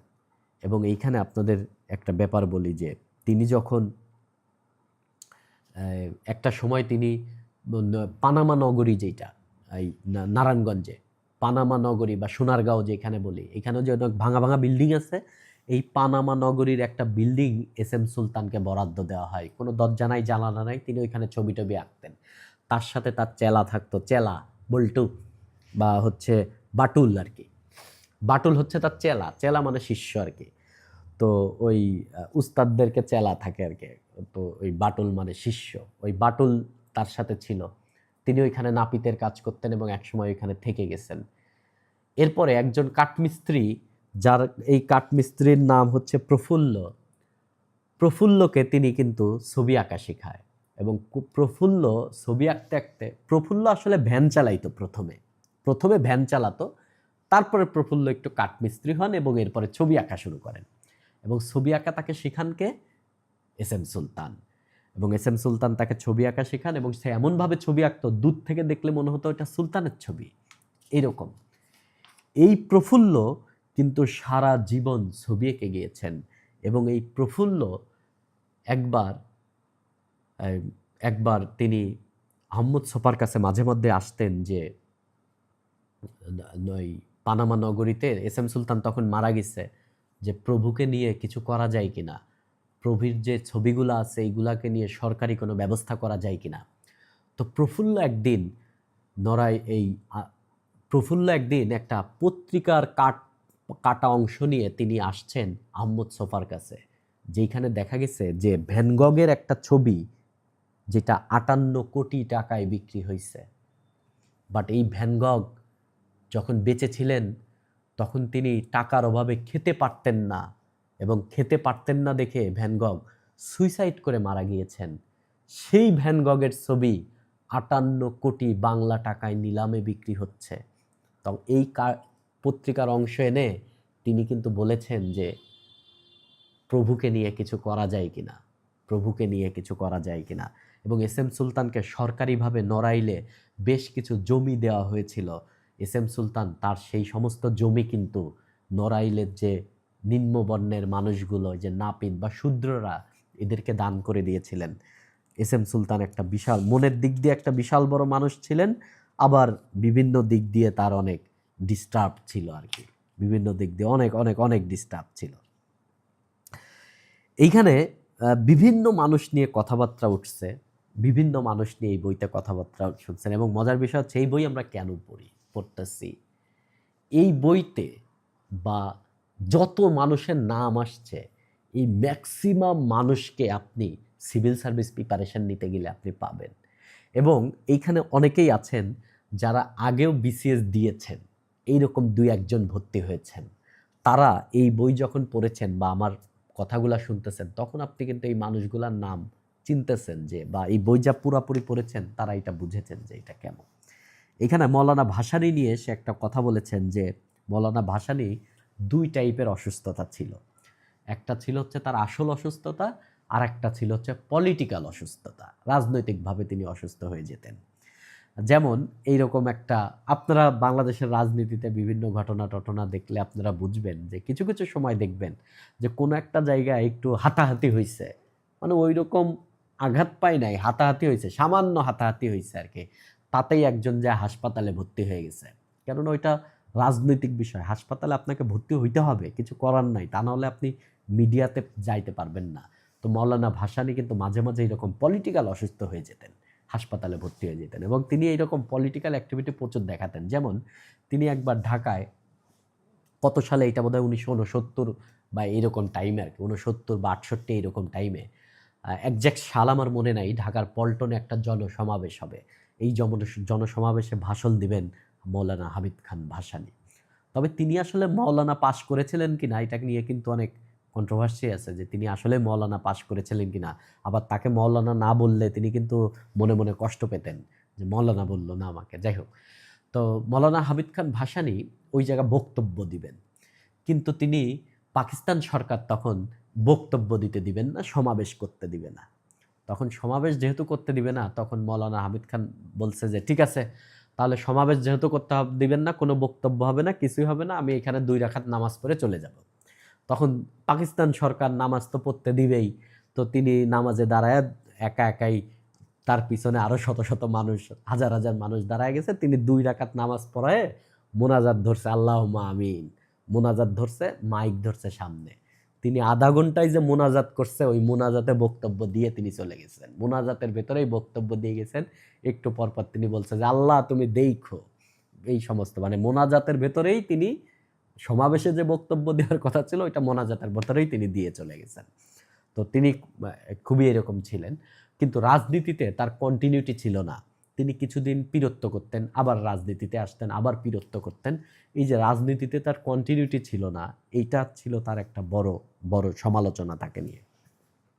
যাই হোক, এবং এইখানে আপনারা বুঝতে পারেন যে মৌলানা হামিদ খান ভাসানী যখন রাজ্জাক স্যার তাকে দেখতে গেছেন, তখন তিনি উঠে এসে বলতেছেন যে আমি তো স্কুল করছি, কলেজ করছি, একটা ছেলে গো স্কুল করছি, একটা মেয়ে গো স্কুল করছি। তখন রাজ্জাক স্যার বলছে এই কামটা ভালো করছেন, মানে ছেলেদের আর মেয়েদেরকে আলাদা করে স্কুল করছেন। তো রাজ্জাক স্যার বলছে এই কামটা ভালো করছেন। কিন্তু রাজ্জাক স্যার যে তিনি আবার মৌলানা হামিদ খান ভাসানী খুব তীক্ষ্ণ বুদ্ধির ছিলেন, তিনি সাথে সাথেই বুঝে গেছেন যে রাজ্জাক স্যার এটা ব্যঙ্গ করে বলছে, যে ছেলে মেয়ে আলাদা করে ফেলছি। মানে রাজ্জাক স্যার তো সেকুলার চিন্তা ভাবনা করতেন। তো এই জায়গায় আবার আপনার তার কিছুক্ষণ পরেই রাজ্জাক স্যার বাংলাদেশের শিক্ষা ব্যবস্থা নিয়ে সবচেয়ে গুরুত্বপূর্ণ একটা মতবাদ তিনি দিয়েছেন। এবং আপনারা যখন শিক্ষা নিয়ে বা দেশের শিক্ষা ব্যবস্থা নিয়ে কখনো কথা বলবেন বা শিক্ষা ব্যবস্থা নিয়ে কখনো লিখবেন, তখন এই কথাগুলো লিখবেন।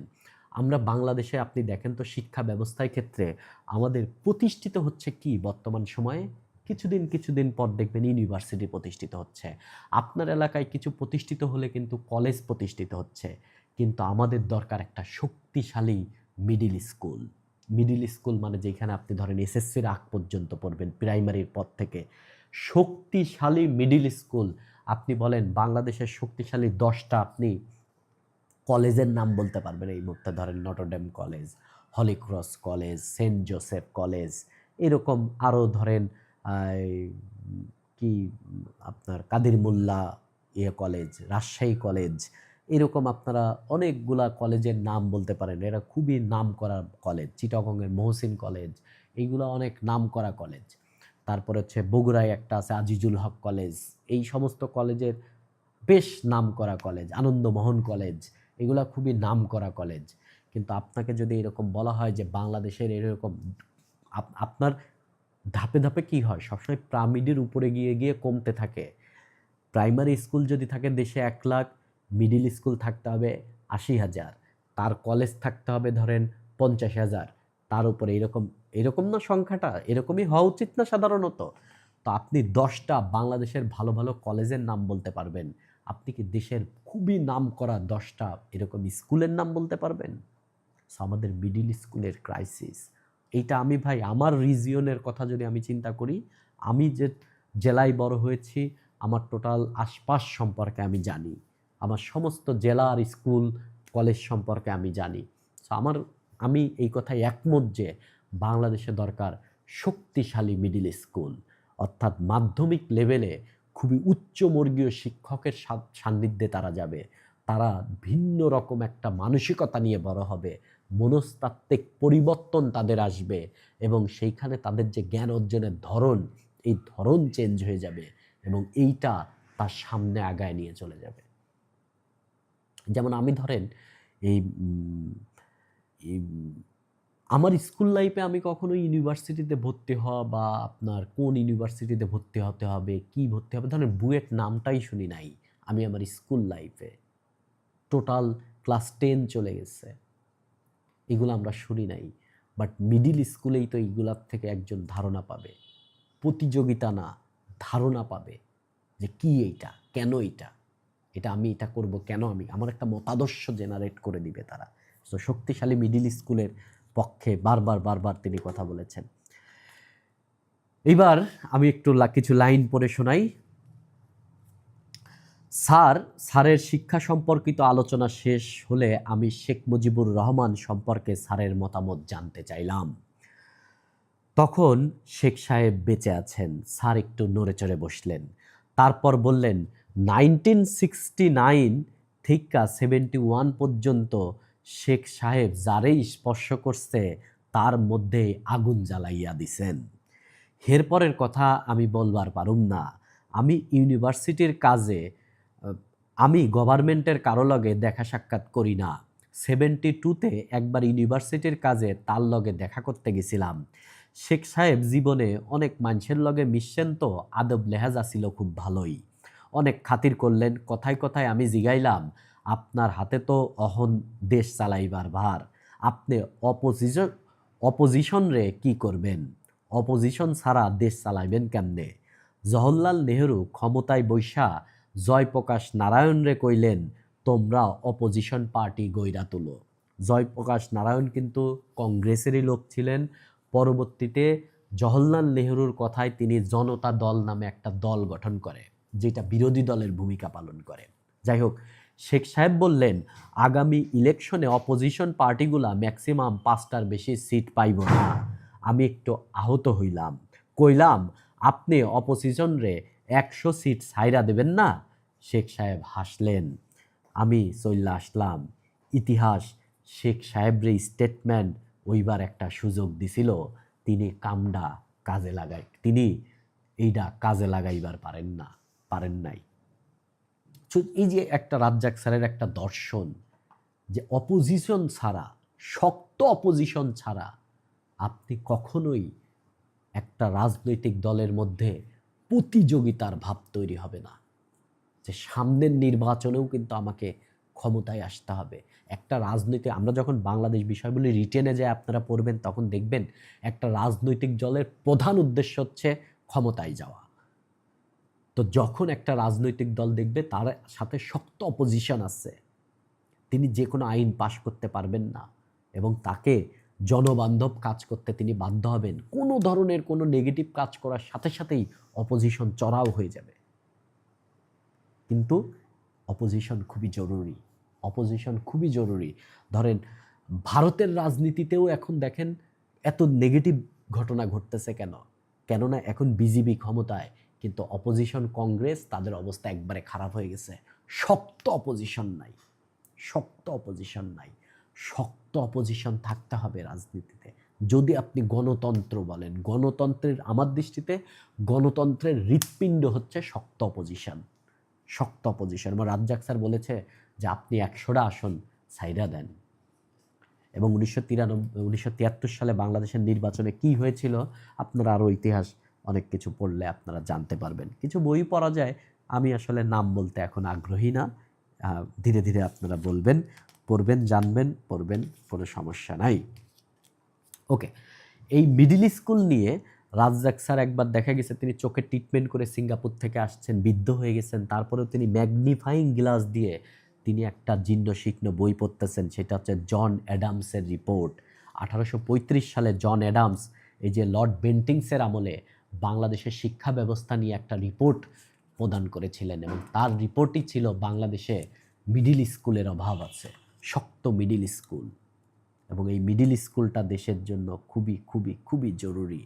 এবং তিনি এইখানে বলছে যে তিনি যখন ইংল্যান্ডে ছিলেন, ইংল্যান্ডে থাকার সময় কিন্তু তিনি দেখেছেন যে ইংল্যান্ডে এইরকম শক্ত মিডিল স্কুল আছে এবং স্কুলে বাচ্চাদের দুধ খাওয়ানো বাধ্যতামূলক, দুধ খেতে হবে বাচ্চাদের, স্কুল থেকেই দুধ দিবে। কিন্তু এটা যদি বাংলাদেশে আপনি করতে যান, তাহলে দেখবেন যে দুধ দিবে ভেজাল দুধ। সেটা আর একটা ঝামেলা। সো বিভিন্ন টাইপের ব্যাপার আছে। যাই হোক, এই অন্নদা শঙ্কর রায়কে নিয়ে একটা কথা সমালোচনা করেছেন যে 40-এর যখন দাঙ্গা হয়েছে, সেই দাঙ্গার সময় হোসেন শহীদ সোহরাওয়ার্দীকে দায়ী করেছেন অন্নদা শঙ্কর রায়। অন্নদা শঙ্কর কিন্তু লিখেছিলেন, যতদিন রবে পদ্মা যমুনা গৌরী মেঘনা বহমান, ততদিন রবে কীর্তি তোমার শেখ মুজিবুর রহমান। এই লাইনের স্রষ্টা হচ্ছে অন্নদা শঙ্কর রায়। এই অন্নদা শঙ্কর রায়, তারপরে হচ্ছে আপনার এই যে বুদ্ধদেব বসু, এইগুলো সম্পর্কে না আমরা যখন জানি, এর কবিতা জানি, তো ব্যক্তি মানুষ হিসেবে এগুলো সবাই হচ্ছে খুবই খারাপ। এই যে চাবিকাঠির খোঁজে আপনার এইখানে এই আকবর আলী খান বলছেন যে এই বুদ্ধদেব বসু ছিলেন হচ্ছে সবচেয়ে সমীহ করতেন, মানে সবচেয়ে পক্ষে ছিলেন জীবনানন্দ দাশের বন্ধু। কিন্তু তিনি বলেছেন, বুদ্ধদেবের মতন বন্ধু থাকলে তারা শত্রুর প্রয়োজন নাই। সো এগুলো হচ্ছে মানে চোরেরা, চোর বাটপার, সুযোগ বুঝে তিনি সব কাজ করেন। এই যে মৌলানা আবুল কালাম আজাদ, আপনারা যখন ভারতের স্বাধীনতা আন্দোলন সম্পর্কে জানবেন বিভিন্ন সময় দেখবেন মৌলানা আবুল কালাম আজাদের নাম আসবে। তিনি কংগ্রেসের ছিলেন, যে তখন দ্বিজাতি তত্ত্বতে মুসলমানরা আলাদা হয়ে যাচ্ছে, বাট কংগ্রেসের একটা বড় নেতা হচ্ছে মৌলানা আবুল কালাম আজাদ। মৌলানা আবুল কালাম আজাদের সত্য কথা বলার অভ্যাস খুব কম ছিল, এটা রাজ্জাক স্যার বলতেছেন। যে মৌলানা আবুল কালাম আজাদের প্রসঙ্গ উঠায় রাজ্জাক স্যার মন্তব্য করলেন, মৌলানার সত্য কথা বলার অভ্যাস আছিল খুবই কম, and he was A কনজেন্টিয়াল liar. মানে মানে সে মিথ্যা কথাই বেশি বলতো, রাজনৈতিক কথাবার্তা তো মিথ্যা কথাই বেশি বলতো। ওকে, সত্যেন বসু নিয়ে তিনি কথাবার্তা বসেছেন। এই সত্যেন বসুকে নিয়েই আমরা পরের বইটাতে আরও অনেক জানবো। তিনি হচ্ছে যে বোস কণিকার জন্য যিনি আইনস্টাইনের সাথে তিনি পেপার পাবলিশ করেছেন। সত্যেন বোস ফিজিক্সের মানুষ হইলেও তার অগাধ জ্ঞান ছিল, বিভিন্ন বিষয়ে তার পাণ্ডিত্য ছিল, এবং দাবা খেলা নিয়েও তার বিশাল হিস্ট্রি আছে। ব্যাপক পড়াশোনা করেছিল তিনি। এবং হরপ্রসাদ শাস্ত্রীর একটা নাম আসছে, হরপ্রসাদ শাস্ত্রী। আপনারা যখন বিসিএস পড়তে যাবেন তখন দেখবেন যে আমাদের আদি নিদর্শন চর্যাপদ এই জিনিসটা আবিষ্কার করেছিলেন হরপ্রসাদ শাস্ত্রী। ঢাকা ইউনিভার্সিটির লোক ছিলেন, বাংলা বিভাগের প্রতিষ্ঠাতা ছিলেন, প্রতিষ্ঠাতা চেয়ারম্যান ছিলেন হরপ্রসাদ শাস্ত্রী। যদিও তারা ধীরে ধীরে ঢাকা ইউনিভার্সিটি ছেড়ে চলে যায় এক সময়। এবং এই নামগুলা ঢাকা ইউনিভার্সিটির সাথে জড়িত, এটা খুবই খুবই মানে খুবই অন্যরকম, খুবই অন্যরকম।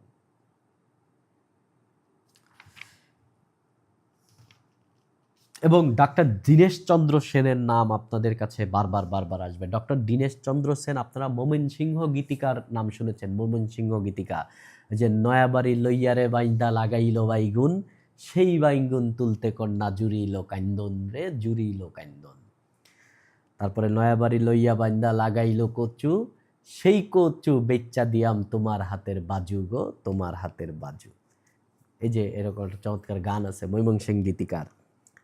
এই ময়মনসিংহ গীতিকা এবং পূর্ববঙ্গ গীতিকা এটা সম্পাদনা করেছিলেন ডক্টর দীনেশচন্দ্র সেন।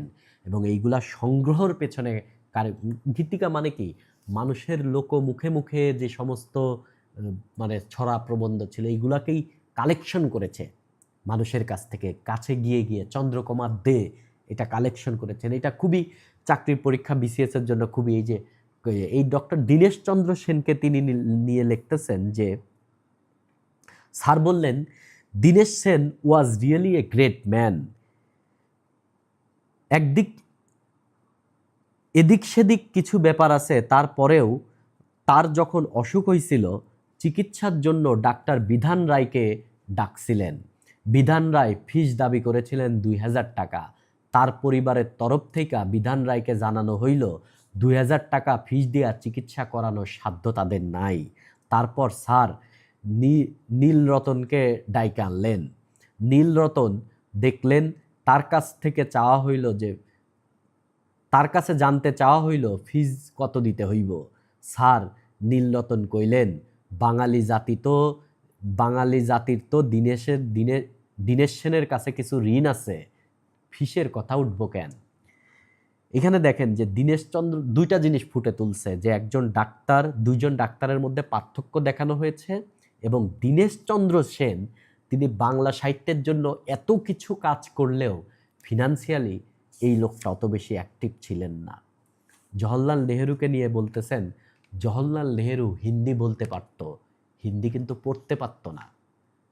এবং অধ্যাপক লাস্কির কাছে যখন আব্দুর রাজ্জাক স্যার মানে লাস্কির আন্ডারে তিনি পিএইচডি করতেছিলেন, এই লাস্কির ছাত্র ছিলেন কিন্তু এই জওহরলাল নেহেরু, স্বাধীন ভারতের প্রথম প্রধানমন্ত্রী।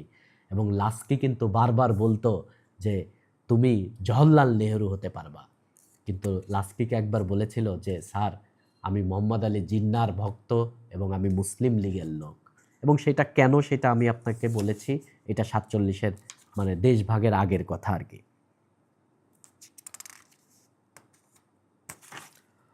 ওকে। এবং দেবেন ঠাকুরকে নিয়ে কিছু কথা হয়েছিল, দেবেন ঠাকুরকে মানে দেবেন্দ্রনাথ ঠাকুর আর কি, রবীন্দ্রনাথ ঠাকুরের বাবা। এখানে বলছেন তিনি তো দেবেন ঠাকুর সম্পর্কে কইছেন, যে মানুষ 14টা পুলামাইয়া জন্ম দিয়েছেন সে সাধনা করার সময় পাইল কখন। তো যাই হোক, এটা রবীন্দ্রনাথের বাবাকে নিয়ে তিনি বলেছেন। এইখানে তিনি বিদ্যাসাগর, বঙ্কিমচন্দ্র এবং হরপ্রসাদ শাস্ত্রী তিনজনকে নিয়েই 87 নাম্বার পেজে তিনি লিখতেছেন, আমরা হা হা করে হাসলাম এই দেবেন ঠাকুরের কথা বলার পর। স্যার বঙ্কিমে চলে এলেন। বঙ্কিমের একটা ইনফেরিয়রিটি কমপ্লেক্স আসিল। তার পড়াশোনা আসিল মুসলমানের টাকায়, মহসিন ফান্ডের টাকায় তিনি পড়ালেখা করছিলেন। মুসলমানের বিরুদ্ধে কলম ধইরা সেই ঋণ শোধ করেছিলেন। তারপর স্যার বললেন, রামকৃষ্ণ বঙ্কিমের দেখা কইছিলেন, তোমার মনে এত অহংকার কেন? আমি বললাম, বিদ্যাসাগরের সঙ্গেও বঙ্কিমের সাক্ষাতের একটা গল্প চালু আছে। বিদ্যাসাগর বিয়েতে বাংলা প্রশ্ন তৈরি করেছিলেন। এই প্রশ্ন এতই কঠিন হয়েছিল সে কারণে বঙ্কিম কম নাম্বার পাইয়াছিলেন। তাকে গ্রেস মার্ক দিয়া পাশ করাইতে হয়েছিল। এই কারণে তিনি বিদ্যাসাগরের উপর ক্ষেপা ছিলেন। স্যার বললেন, বিদ্যাসাগরের বিরুদ্ধে এইরকম একটা নালিশ হরপ্রসাদ শাস্ত্রীও করেছিলেন। শাস্ত্রী মশাই বলেছিলেন, বিদ্যাসাগর সংস্কৃত বহুল বাংলা লিখে বাংলাকে সংস্কৃতের দুহিতা প্রমাণ করার চেষ্টা করেছিলেন। এটা একটা বিদ্যাসাগরের সমালোচনা, যে বিদ্যাসাগর, এই যে এইখানে দেখেন কতগুলা নাম চলে আসলো, বঙ্কিমচন্দ্র, বিদ্যাসাগর, হরপ্রসাদ শাস্ত্রী, এগুলা বিসিএস প্রস্তুতি নিতে গেলে আপনার কাছে বারবার চলে আসবে। এবং এইখানে আপনি কাজী নজরুল ইসলামের কিছু ব্যাপার স্যাপার এখানে আছে। আপনারা পুরাটা যখন পড়ছেন, আসলে কিছু জায়গা নিয়ে কথাবার্তা বলা দরকার, এইগুলা নিয়ে আপনাদের সাথে কথাবার্তা বলতেছি আর কি। বাংলাদেশে যখন 1974 সালে হেনরি কিসিঞ্জার এসেছিলেন, হেনরি কিসিঞ্জার ছিলেন রিচার্ড নিক্সনের পররাষ্ট্রমন্ত্রী ওই টাইমের। নিক্সন হেনরি কিসিঞ্জার জুটি বাংলাদেশে যখন মুক্তিযুদ্ধ হয় 1970 সালে, তখন এরা এই রিচার্ড নিক্সন ছিলেন আমেরিকার প্রেসিডেন্ট এবং তার পররাষ্ট্রমন্ত্রী ছিলেন হচ্ছে হেনরি কিসিঞ্জার। এবং এই টাইমে একটা বিষয় আপনি বোঝার ট্রাই করেন, 1949 সালে কিন্তু মাও সেতুংয়ের নেতৃত্বে আপনার সমাজতান্ত্রিক বিপ্লব হয় চীনে। চীন হয়ে যায় গণতন্ত্র থেকে সমাজতন্ত্র 1949 সালে। কিন্তু গণতন্ত্র এবং মানবাধিকারের দেশ হচ্ছে ওই আমলে সোভিয়েত ইউনিয়নের সাথে স্নায়ুযুদ্ধ চলতেছে। সোভিয়েত ইউনিয়ন চলতেছে সমাজতন্ত্রের দিকে, আর আমেরিকা বলতেছে গণতন্ত্র, স্নায়ুযুদ্ধ চলতেছে। এই মুহূর্তে চীনে সমাজতন্ত্র কায়েম করলো মাও সেতুং। তখন এই সমাজতান্ত্রিক চীনের সাথে সমস্ত কূটনৈতিক বাণিজ্যিক সম্পর্ক ছিন্ন করে আমেরিকা। এবং 1949 সাল থেকে 1971 সাল পর্যন্ত এই প্রায় 20-21 বছর কোনো আমেরিকান চীনের মাটিতে পাড়া দেয় নাই, কোনো চীনের মানুষ আমেরিকার মাটিতে পাড়া দেয় নাই। তাদের মধ্যে কোনো কূটনৈতিক কোনো বাণিজ্যিক সম্পর্ক ছিল না। কিন্তু চীন তো 100 কোটি, তো ওই আমলেই প্রায় 100 কোটি মানুষের একটা দেশ, তার মানে চীনের সাথে আপনার বাণিজ্য করতেই হবে। আমেরিকা চাচ্ছিল যে চীনের সাথে কিভাবে সম্পর্ক স্বাভাবিক করা যায় 1971 সালে। এবং চীনের সাথে সম্পর্ক আমেরিকা স্বাভাবিক করার পেছনে তৃতীয় একটা পক্ষ মধ্যস্থতা করার ভূমিকা পালন করতেছিল, সেই দেশটা হচ্ছে পাকিস্তান। তো চীনের সাথে সম্পর্ক স্বাভাবিক করানোর ক্ষেত্রে মধ্যস্থতা করতেছে পাকিস্তান। সেই পাকিস্তান ভেঙে বাংলাদেশ রাষ্ট্র গঠিত হবে, এইটা তো আমেরিকা মেনে নেবে না। তো পাকিস্তান তো আমেরিকার বন্ধু। তখন হেনরি কিসিঞ্জার কিন্তু আমাদের মুক্তিযুদ্ধের এগেনস্টে ছিল এবং বাংলাদেশকে তিনি বাস্কেট কেস বলেছিল। হেনরি কিসিঞ্জারকে আমরা বাংলাদেশের প্রেক্ষাপটে যাই দেখি না কেন, যেহেতু তিনি আমাদের স্বাধীনতার বিরোধিতা করেছেন, তো আমরা তাদের একটু খারাপ দৃষ্টি দিয়ে দেখি। কিন্তু একজন মানে কূটনৈতিক হিসেবে বা একজন ডিপ্লোমেট হিসেবে যদি আপনি হেনরি কিসিঞ্জারকে চিন্তা করেন, তাহলে তিনি একজন স্কলার। তিনি কিন্তু শুধু পররাষ্ট্রমন্ত্রীই না, তিনি কিন্তু হার্ভার্ডের টিচার ছিলেন। এবং অধ্যাপক আব্দুর রাজ্জাক পড়ালেখা করেছেন হচ্ছে ঢাকা ইউনিভার্সিটিতে এবং ইংল্যান্ডের ইকোনমিক্স ইয়েতে তিনি পিএইচডি করতে গিয়েছিলেন।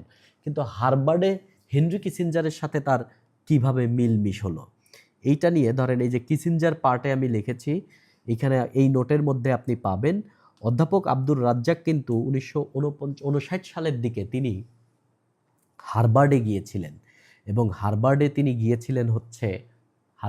গিয়েছিলেন ভিজিটিং প্রফেসর হিসেবে, ভিজিটিং প্রফেসর বা ভিজিটিং ফেলো হিসেবে এই এই এই টাইমে তিনি গিয়েছিলেন এবং তিনি ওইখানে অল্প কিছু সময়ের জন্য তিনি ছিলেন ভিজিটিং ফেলো হিসেবে। ওই টাইমেই তার হেনরি কিসিঞ্জারের সাথে পরিচয় হয় এবং হেনরি কিসিঞ্জারকে বাংলাদেশ স্বাধীন হওয়ার পর 1974 সালে কিন্তু হেনরি কিসিঞ্জারকে বাংলাদেশে আনা হয়েছিল। এবং এইখানে একটা মতবাদ আছে যে ইন্টারকন্টিনেন্টাল হোটেল, যেটা একসময় শেরাটন হোটেল নামে পরিচিত ছিল, এখন আবার ইন্টারকন্টিনেন্টাল, এই হোটেলে হেনরি কিসিঞ্জার যখন এসেছিলেন তিনি এখানে 45 মিনিট মতন ছিলেন, বাট অধিকাংশ টাইম তিনি রাজ্জাক স্যারের সাথে কথাবার্তা বলেছেন। সো এইটা নিয়ে অনেকেই বলেন যে অনেক রাজনীতিবিদরাও মন খারাপ করেছিলেন যে হেনরি কিসিঞ্জার এসে রাজ্জাক স্যারের সাথেই শুধু কথা এতক্ষণ বলে গেল, আমাদের সাথে কেউ টাইম দিল না। তখন এইটা নিয়ে এই আপনার আহমদ ছফা জিজ্ঞাসা করেছে, স্যার হেনরি কিসিঞ্জার নাকি শুধু আপনার সাথেই বেশিক্ষণ সময় দিছে? তা বলছে যে, তখন রাজ্জাক স্যার বলছে যে আসলে ব্যাপারটা ওই রকম না, কিসিঞ্জার যে নতুন বউটা নিয়ে আসছিল এই বউরে তো আমি আগে দেখি নাই, বাট আগের বউ আমারে চিনত, তার নতুন বউটা আমার সাথে পরিচয় করাতে দিতে আমার আশপাশে আরও কিছু ছিল। হেনরি কিসিঞ্জার বলতেছে he was my student, he was my student, he was my student. তখন আবার আমাকে দেখায় বলতেছে যে এই লোকও কি আপনার স্টুডেন্ট ছিল? তখন হেনরি কিসিঞ্জার বলতেছে না না, হি ওয়াজ মাই কলিগ। রাজ্জাক স্যারকে বলতেছে he was my colleague. So এই যে এই সমস্ত আলাপ আলোচনা করতে করতে সময় একটু বেশি লেগে গিয়েছিল। মানে হেনরি কিসিঞ্জারের মতন মানুষের কাছেও রাজ্জাক স্যারের একটা বিশাল বড় জায়গা ছিল। এবং হেনরি কিসিঞ্জার কিন্তু আমেরিকান দৃষ্টিভঙ্গি দিয়ে যদি আপনি দেখেন, বাট শুধুমাত্র পররাষ্ট্রের দৃষ্টিভঙ্গি দিয়ে যদি দেখেন, তাহলে হেনরি কিসিঞ্জার ওয়াজ এ গ্রেটেস্ট স্টেটম্যান। তার লেখা অনেক বই আছে, হোয়াইট হাউস ইয়ার্স, তার ডিপ্লোমেসি নামে তার একটা কূটনীতির বাইবেল আছে। আমি তার একটা বই পড়েছি ওয়ার্ল্ড অর্ডার, হেনরি কিসিঞ্জারের। এত শক্ত বই, বাস্তববাদের এত কঠিন বই, এত সব মানে ফরওয়ার্ড, মানে ডাইরেক্ট করে তিনি বলেছেন, মানে আপনার মাথা খারাপ হয়ে যাবে। এবং আমেরিকানের দৃষ্টিভঙ্গি দিয়ে যদি আপনি দেখেন, তাহলে হেনরি কিসিঞ্জার হচ্ছে আমেরিকানদের আশীর্বাদ, বাট আমাদের তিনি বিরোধিতা করেছেন। তো হেনরি কিসিঞ্জার একটা বড় ফ্যাক্ট। এই বই পড়তে গেলে লাস্টের দিকে আপনি দেখবেন যে জার্মান কবি গ্যাতর মহাকাব্য ফ্রাউস্টের অনুবাদ করেন অধ্যাপক আব্দুর রাজ্জাক। ফ্রাউস্টের অনুবাদ করতেছেন এই আব্দুর রাজ্জাক না, তো এই আহমদ ছফা। এবং ফ্রাউস্টের অনুবাদ করতে তিনি 12 বছর টাইম লাগিয়েছেন। এই ফ্রাউস্ট হচ্ছে একটা মহাকাব্য বা এটা মূলত একটা ট্রাজেডি, বিয়োগাত্মক নাটক। এই নাটকের কেন্দ্রীয় চরিত্র হচ্ছে ফ্রাউস্ট। এই ফ্রাউস্ট নাটকের প্রধান চরিত্র, তিনি একজন পণ্ডিত মানুষ, ধার্মিক মানুষ। তিনি জীবনে খুব হতাশায় পড়ে যান লাইফ নিয়ে। তখন তিনি মেফিস্টোফিস হচ্ছে শয়তানের দূত, লুসিফারের দূত, শয়তানের দূত। মেফিস্টোফিসের কাছে তিনি তার আত্মা বিক্রি করে দেন এই সত্যে যে তুমি আমাকে চরম সুখ দিবা, আমি জীবনে কোনো কিছুতেই সুখ পাচ্ছি না, তুমি আমাকে চরম সুখ যদি এনে দিতে পারো, তাহলে আমি শয়তানের কাছে আমার আত্মা বিক্রি করে দিব। এবং তিনি আত্মা বিক্রি করে দেয়। আহমদ এই বইটা লিখতে টাইম নিয়েছিলেন 60 বছর। 60 বছর ধরে তিনি এই বইটা লিখেছেন। এবং এটা জার্মান যত নাটক আছে তার মধ্যে সবচেয়ে গ্রেটেস্ট বলা হয় গ্যাতর ফ্রাউস্টের সাথে হুবহু কম্পেয়ার করা যায় ক্রিস্টোফার মার্লের ডক্টর ফস্টার্স। এখানে আমি লিখে দিছি ডক্টর ফস্টার্স নিয়ে। ক্রিস্টোফার মার্লে, আপনারা যখন ইংলিশ সাহিত্য পড়বেন, ক্রিস্টোফার মার্লে চলে আসবে। শেক্সপিয়ারের কিছু আগে, মানে শেক্সপিয়ারের সিনিয়র একটু, এবং ট্রাজেডির জনক, এবং তার লেখার ধাঁচ শেক্সপিয়ারের চাইতেও বেশি ছিল। এবং অনেকেই বলে যদি ক্রিস্টোফার মার্লে বেশি হায়াত পেত তাহলে তিনি শেক্সপিয়ারকেও ছেড়ে যেতেন। বোধহয় 23 বছর বা 29 বছর বয়সে তিনি খুন হন, চাকু দিয়ে তাকে মেরে ফেলছে আর কি, ক্রিস্টোফার মার্লেকে মেরে ফেলে। ক্রিস্টোফার মার্লের একটা অমর নাটক হচ্ছে ডক্টর ফস্টার্স। এই ডক্টর ফস্টার্সও হচ্ছে একজন জ্ঞানী লোক, খুবই ডাক্তার মানুষ, এবং তিনি সব কিছু আইন টাইন বিভিন্ন বিষয়ে তিনি পারদর্শী।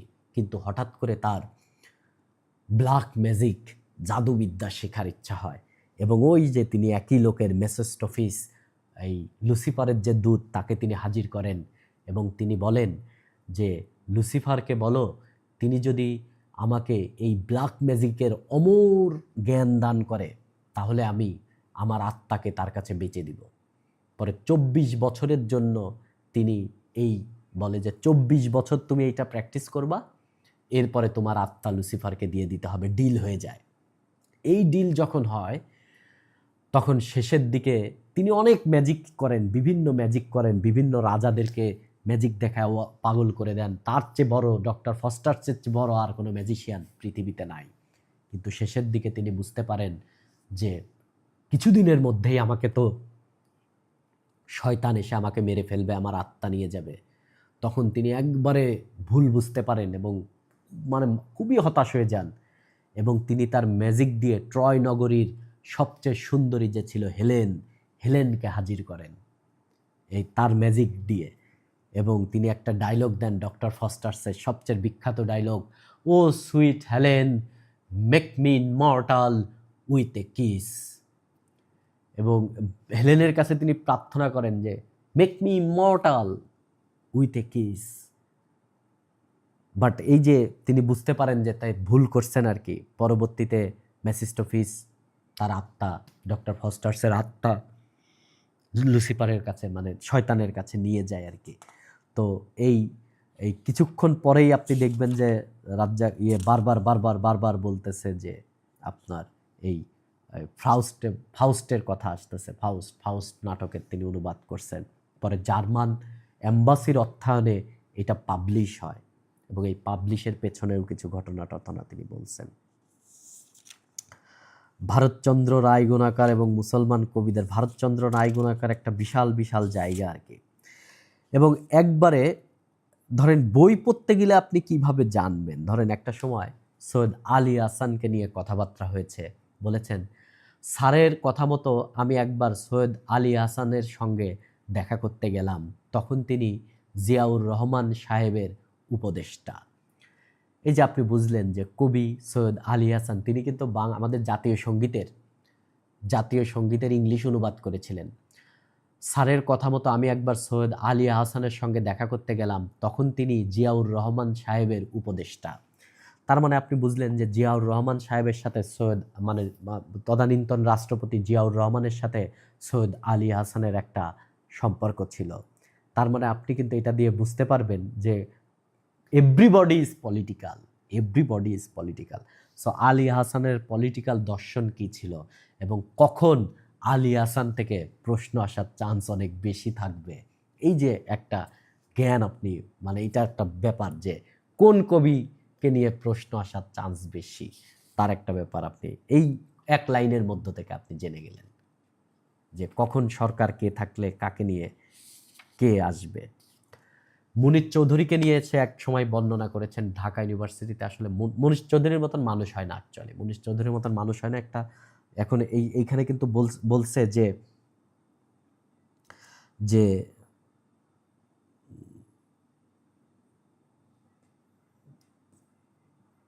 কি বলছে, এই যে আমি প্রশ্ন করলাম স্যার আপনি বিশ্ববিদ্যালয়ে অনেক দিন ছিলেন, 103 নাম্বার পেজে আমি প্রশ্ন করলাম স্যার আপনি বিশ্ববিদ্যালয়ে অনেক দিন ছিলেন, এই বিশ্ববিদ্যালয়ে আপনার সঙ্গে এমন কারোর পরিচয় হয়েছে কিনা যার স্মৃতি যতদিন বেঁচে থাকবেন অনুরাগ সহকারে লালন করবেন? স্যার বললেন মুনিরের নাম কমু। আমি অধিকতর নিশ্চিত হওয়ার জন্য বললাম আপনি কি মুনুর চৌধুরীর কথা বলছেন? স্যার বলল মুনিরের মতন মানুষ আমি খুব কমই দেখছি, তার মধ্যে হিংসা বিদ্বেষের কোনো লেশ মাত্র কোনোদিন দেখি নাই। এই যে মুনীর চৌধুরী কবর নাটক, মুনীর চৌধুরী রক্তাক্ত প্রান্তর, মুনীর চৌধুরী তিনি কিন্তু চাইলেই বেঁচে থাকতে পারতেন। তাদের যে রাজাকার আলবদর বাহিনী তাকে ধরে নিয়ে গিয়ে বৌদ্ধভূমিতে গুলি করে মেরে ফেলেছিল 14ই ডিসেম্বর বাংলাদেশের একজন শহীদ বুদ্ধিজীবী মুনীর চৌধুরী।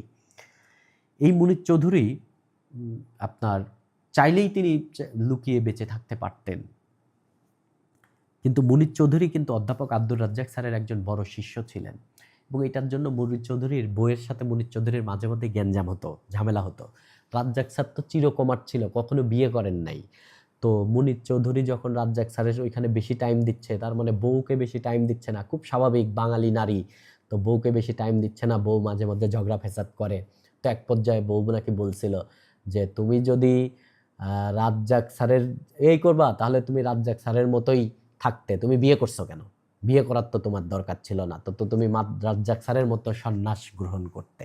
এরকম সাংসারিক অনেক কলহ টলহ হতো। বাট রাজ্জাক স্যারের মতেন মুনীর চৌধুরী সবচেয়ে সবচেয়ে সবচেয়ে বেস্ট মানুষ হচ্ছে মুনীর চৌধুরী। ক্ষিতিমোহনকে নিয়ে একটা জায়গায় লেখা হয়েছে, ক্ষিতিমোহন হচ্ছে যিনি এই ইয়েতে নোবেল পেয়েছিলেন, এই নোবেল প্রাইজ পেয়েছিলেন অমর্ত্য সেন। অমর্ত্য সেনের নানা, তা অমর্ত্য সেনের বাবার নাম ছিল হচ্ছে আশুতোষ বাবু। তিনি আশুতোষ বাবু ক্ষিতিমোহন। রবীন্দ্রনাথ ঠাকুরের কিন্তু একটা বৈশিষ্ট্য ছিল, যেই বৈশিষ্ট্য শেখ মুজিবুর রহমানের মধ্যেও ছিল। রবীন্দ্রনাথ ঠাকুর কিন্তু সবাইকে তুমি করে বলতেন। এই জিনিসটা না আমি পছন্দ করি না। আপনি একজন বয়সে বড় একজনকে তুমি করে বলবেন, ধরেন আমার ভাতিজা আমাকে তুমি করে বলে, আমার ভাগ্নি আমাকে তুমি করে বলে, দ্যাটস এ ডিফারেন্ট থিং। কিন্তু আপনি রাস্তায় একজন রিক্সাওয়ালাকে তুমি করে বলবেন, আপনি বলবেন এই মামা যাবা। একজন সিএনজি ওয়ালাকে আপনি বলবেন এই মামা যাবা। এই ব্যাপারটা না বলে আপনি একটা রিক্সাওয়ালাকে বলতে পারেন এই মামা যাবেন। আবার রিক্সা থেকে নেমে ভাড়া দেওয়ার পরে সে তো আপনাকে অনেক দূর নিয়ে আসছে, আপনি তাকে বলে লাস্ট মুহূর্তে বলতেন যে মামা ধন্যবাদ। আপনি যে লাস্টে যে তাকে একটা মামা ধন্যবাদ জানালেন, তার দিনটা শুভ হয়ে যেতে পারে, তার মধ্যে একটা আনন্দ বয়ে যেতে পারে। যে এই জিনিসটা মানে সবাই তো এইভাবেই বলে যে এই মামা যাবা, কিন্তু আপনি তাকে আপনি বলে সম্বোধন করলেন এবং লাস্টে বললেন যে মামা ধন্যবাদ। এটা একটা ভিন্নতা তৈরি করতে পারে। এইটা একটা প্র্যাকটিস করা উচিত। রবীন্দ্রনাথ ঠাকুর সবাইকে তুমি করে বলতেন, বাট ক্ষিতিমোহনকে কিন্তু তিনি আপনি করে বলতেন। এই ক্ষিতিমোহন কিন্তু বিশ্বভারতীর উপাচার্য ছিলেন, বিশ্বভারতীর উপাচার্য ছিলেন। ক্ষিতিমোহনের মেয়ের বিয়ে হয় হচ্ছে আশুতোষের সাথে, আশুতোষ বাবুর সাথে। কিন্তু আশুতোষ বাবু আগেই একজন ব্রিটিশ মেমকে বিয়ে করেছিলেন, পরবর্তীতে তার বিয়ে ভেঙে যায় আর কি। এইটা যখন জানতে পারছে তখন ক্ষিতিমোহন কিন্তু আশুতোষকে মারতে গিয়েছিলেন। এবং ক্ষিতিমোহন খুব ডেঞ্জারাস মানুষ ছিলেন, তিনিও একজন সাহিত্যিক। রবীন্দ্রনাথ ঠাকুর ক্ষিতিমোহনকে কিন্তু আপনি করে বলতেন। যাই হোক, একবারে লাস্টের দিকে আহমদ সোফা একটা কথা বলেছেন, এই কথা দিয়ে আলোচনা শেষ করা যেতে পারে বই নিয়ে। বাংলাদেশকে পাকিস্তান থেকে বিচ্ছিন্ন করে আলাদা রাষ্ট্র হিসেবে গড়ে তোলার ধারণাটি রাজ্জাক সাহেবের মস্তিষ্কে প্রথম এসেছিল। ভারত ভেঙে পাকিস্তান হয়েছে, এক জাতিতত্ত্বের বদলে দ্বিজাতি তত্ত্বের বিজয় সূচিত হয়েছে। পাকিস্তান ভাঙার সঙ্গে দ্বিজাতি তত্ত্বের মৃত্যু ঘটল, কিন্তু এই ঘটনা এক জাতি তত্ত্ব সত্য প্রমাণিত হওয়ার স্বীকৃতি, নাকি বর্ষের বহু জাতীয় করার একটা উদ্বোধন।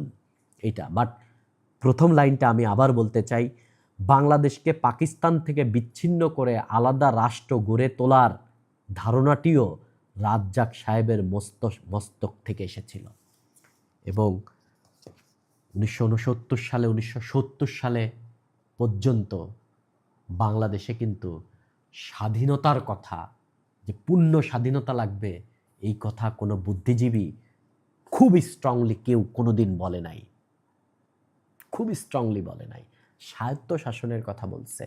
6 দফাতেও কিন্তু স্বাধীনতার কথা নাই, স্বায়ত্ত শাসনের কথা আছে। কিন্তু আপনারা এই যে একবারে গত দিনের নোটে আমি আপনাদেরকে ওই একটা লেখা দেখিয়েছিলাম, বাংলাদেশের একজন রাষ্ট্রবিজ্ঞানী গতদিন যে নোটটা দিয়েছিলাম, সেই নোটে আমি বাংলাদেশের একজন বড় হার্ভার্ডের পিএইচডি করেছেন রনক জাহানের একটা পত্রিকার লাইন, কিছু মানে প্রথম আলো পত্রিকার কিছু লাইন আপনাকে দিয়েছিলাম। তো এখানে তিনি বলেছিলেন 1968 সালে রাজ্জাক স্যার বলতেছেন যে সব সাহিত্য শাসন 6 দফা দিয়ে হবে না, এখন দরকার পূর্ণ স্বাধীনতা, এইভাবে বোল্ডলি আর কেউ কোনো সময় বলেছে কিনা আমার পড়ালেখার মধ্যে কোথাও পড়ে নাই। তো এটা একটা ধারণা যে রাজ্জাক স্যার অ্যাকচুয়ালি বুদ্ধিভিত্তিক দিয়ে বাংলাদেশের স্বাধীনতার জন্য একটা চিন্তাভাবনা, মানে প্রথম এই জাতীয় কথাবার্তা বলেছেন। প্রথম বলেছেন কিনা বলা মুশকিল, বাট তার মস্তিষ্ক থেকে এসেছে। তো আমরা দু একজনের সাথে এখন কথাবার্তা বলতে পারি। আপনাদের কাজ হবে হচ্ছে, আচ্ছা আমি একটু মেসেজ আরেকটু দিয়ে নিই। আপনাদের কাজ হবে যারা বইটা পড়েন নাই পুরা বইটা পড়া। আপনারা হ্যান্ড রাইজ করবেন এখন শুধু তারা যারা এই বইটা পুরা পড়েছেন, শুধু তারা, তাদের সাথে আমি কতটুকু পুরা বইটা পড়েছেন। যে পুরা বইটা পড়েন নাই তারা হ্যান্ড ডাউন করে ফেলেন। আর নেক্সট যে বই নিয়ে আলাপ আলোচনা করব, বইয়ের নাম হচ্ছে স্মৃতিকথা, কাজী মোতাহার হোসেন। কাজী মোতাহার হোসেনের নাম এই বইতে কয়েকবার এসেছেন কাজী সাহেব হিসেবে, এবং তার দাবা খেলা নিয়ে কথাবার্তা এসেছেন কয়েক জায়গা, মুসলিম সাহিত্য সমাজ বা এইগুলা নিয়ে কথাবার্তা এসেছে। বাট এই বইটা একটা প্রবন্ধ গ্রন্থ, বিভিন্ন বেশ কয়েকটা প্রবন্ধ আপনারা এখানে পাবেন। এই যে এখানে দেখতে পাচ্ছেন বেশ কয়েকটা প্রবন্ধ পাবেন। বাট এখন একটা স্ক্রিনশট নিয়ে ফেলেন, তাহলে লিখতে সুবিধা হবে আপনাদের। আচ্ছা, ঝাপসা দেখা যাচ্ছে বোধহয়, কাছে রাখার জন্য আপনারা এখন একটা স্ক্রিনশট নেন, যেগুলো দাগানো। আমি এইবার মুখে পড়ি, সবকটা প্রবন্ধ আমরা পড়বো না, আমরা পড়বো ঢাকা বিশ্ববিদ্যালয়ের স্মৃতি ও অন্যান্য প্রসঙ্গ। 1, 21শে ফেব্রুয়ারি উপলক্ষে কয়েকটা বিক্ষিপ্ত চিন্তা। 2, সাহিত্য সম্রাট রবীন্দ্রনাথ। 3, স্মৃতিপটে নজরুল। 4, নজরুলকে যেমন দেখেছি। 5, আমার বন্ধু নজরুল ও তার গান। 6, বিজ্ঞানাচার্য সত্যেন্দ্রনাথ বোসকে যেমন দেখেছি। মৌলানা শহীদুল্লাহ। এই যে কয়টা প্রবন্ধের নাম বললাম, শুধু এই কয়টা প্রবন্ধ পড়ব, বাদ বাকিগুলো আপনারা পড়তে পারেন।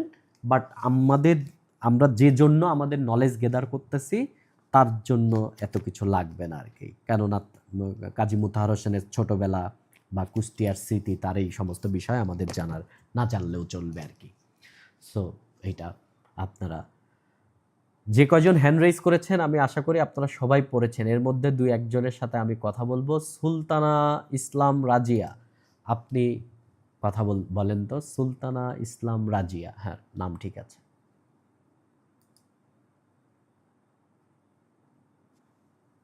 আসসালামু আলাইকুম।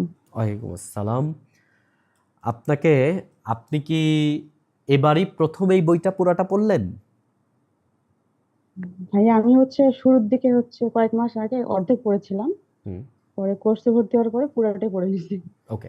আপনার কি সাধারণত বই পড়ার অভ্যাস আছে, মানে আপনি আগেও বই টই পড়েন? ভাইয়া মোটামুটি ওই ফ্লোতে আছি। ওই ফ্লোতে আছেন। আপনার কাছে কি মনে হয় যে এই বইকে আপনি যদি কয়েকটা বাক্যে এই বইটাকে আপনি বিশেষায়িত করতে চান তাহলে আপনি কি বলবেন? কয়েকটা বাক্য যদি বলতে হয় তাহলে আমি প্রথমত বলবো যে এই বইটা বাংলা সাহিত্য বলি বা আমার বাংলাদেশের যে উৎপত্তি বলি বা যে সমস্ত জিনিস আমাদের বাংলাকে তুলে ধরছে, যে সমস্ত ব্যক্তি, তাদের একটা সমাহার আমরা পাবো। আর এটা রাজা স্যারের ভাষ্যে, আর এটা আমাদের হেল্প করছেন আহমদ ছফা। যে বিষয়গুলো মানে বাঙালি মানে জানার সুবিধা হইতো এক কথায়। তো এই দুইজনের কথাবার্তার মধ্যে বা সাক্ষাৎকারের মধ্যে অনেক কিছু জানা যায়। মানে বেশ নতুন একটু কোনো হেল্পফুল একটা বই। দৃষ্টিভঙ্গি তৈরি হয়েছে কিনা আপনার, যে কোনো বিষয়কে দেখার জন্য নতুন কোনো দৃষ্টিভঙ্গি তৈরি হয় আপনার এই বই পড়ার পর? অবশ্যই হয়। আগে যেমন আমরা বই পড়তাম ভাষা ভাষা, ঠিক আছে পড়ে যাচ্ছি, এখন মনে হচ্ছে না, এটা একটু ডিপ থিঙ্ক করে পড়া উচিত, বোঝা উচিত কি বলতে চাচ্ছে, রাইট, অন্তর্নিহিত মিনিংটা কি রাইট, আসলে। রাইট। থ্যাংক ইউ ভাই, থ্যাংক ইউ। কথা বলবেন এই সাব্বির আলম।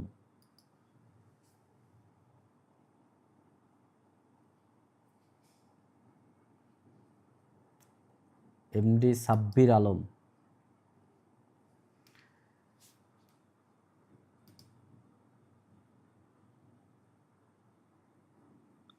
আসসালামু আলাইকুম স্যার। ওয়ালাইকুম আসসালাম। স্যার আমার একটা কোশ্চিন ছিল আসলে। বলেন। সেটা হচ্ছে যে মাওলানা ভাসানীর সাথে যখন আব্দুর রাজ্জাক স্যারের কথা হয় আর কি, তখন তিনি বলছিলেন যে দুইটা স্কুল করছেন, সাথে কলেজের কথা মাওলানা ভাসানী মানে প্রতিষ্ঠা করেছিলেন, এরকম কিছু একটা হুম বলছিলেন আর কি। হুম হুম। তো তখন হচ্ছে আব্দুর রাজ্জাক স্যার বলেছিলেন যে যে ছেলে মেয়ে যে স্কুল করছে দুইটা, এই ক্ষেত্রে আপনি যেটা বলছিলেন আর কি যে এই যেহেতু কামটা ছেলে ভালো মেয়ে আলাদা করছে। করছে আলাদা করছে এই জন্য ভালো, কিন্তু আমার মনে হচ্ছে স্যার যে ওনার ধারণাটা এরকম ছিল যেহেতু আপনি স্কুল করছেন এটা ভালো, ছেলে মেয়ে আলাদা করছে এটা মনে হচ্ছে না যে এই জন্য আমার উনি আমার কাছে পরে এটা মনে বলছেন হয়েছে আর কি যখন আমার। তিনি এই কথা বলেছেন তার প্রেক্ষিতে কিন্তু আপনার রাজ্জাক স্যার এই জবাবটা দিছে। তবে আপনি যেটা বলছেন এটাও হতে পারে। আচ্ছা তো স্যার, এটা নিয়েই আরেকটা তো আলাপ কোশ্চেন ছিল আলোচনা, আমার। আলাপ আলোচনা তো এরকমই হবে, বলেন। জি স্যার, যে আরেকটা যে মাওলানা ভাসানীর সাথে বঙ্গবন্ধু যখন কথা হয় তখন সরি স্যার রাজার স্যারের যখন কথা হয় তখন বঙ্গবন্ধু সম্পর্কে একটা কথা বলেছিলেন যে 1969 থেকে 71 পর্যন্ত সময় শেখ সাহেব যারাই স্পর্শ করছেন তার মধ্যে আগুন জ্বালাইয়েছেন, এর পরের কথা আমি বলতে পারবো না। তা এই ক্ষেত্রে স্যার পরের যে কথাগুলা বা 1971-এর যে পরের বিষয়গুলা এইগুলা এই সম্পর্কে না বলার কারণটা আসলে কি স্যার, এইটা বা এর এইটা মধ্যে কোনো ধরেন রিজন আছে কিনা? এরপরে এই কথা বলতে পারব না, বলতে হচ্ছে আপনার বুঝেন সেই মুহূর্তে আহ, এই বইটা যখন উপরেই লেখা আছে যে তখনও শেখ সাহেব জীবিত আছে, জি জি স্যার। তখনও শেখ সাহেব জীবিত আছে, এই কথা কিন্তু তিনি বলেছেন, তাই না? তো হ্যাঁ এই হ্যাঁ, এই তিনি এই বেঁচে লাইনের ছিলেন, সাথে জি আপনি জি দুই স্যার। লাইনকে একত্রিত করলে আপনি আপনার আনসার পেয়ে যাবেন। আচ্ছা, জি স্যার, বুঝতে পারছি আমি। ওকে। কথা বলেন হচ্ছে নুসরাত। আপু আসসালামু আপু, আলাইকুম ভাই। ওয়ালাইকুম আসসালাম। আমার কোশ্চেনটা হচ্ছে যে আহমদ সোফা হচ্ছে উনাকে রাজ্জাক স্যারকে প্রশ্ন করতেছেন যে আপনি জিন্নাহকে বেশি নাম্বার দিয়ে রাখছেন, আপনি ওনার প্রতি দুর্বল।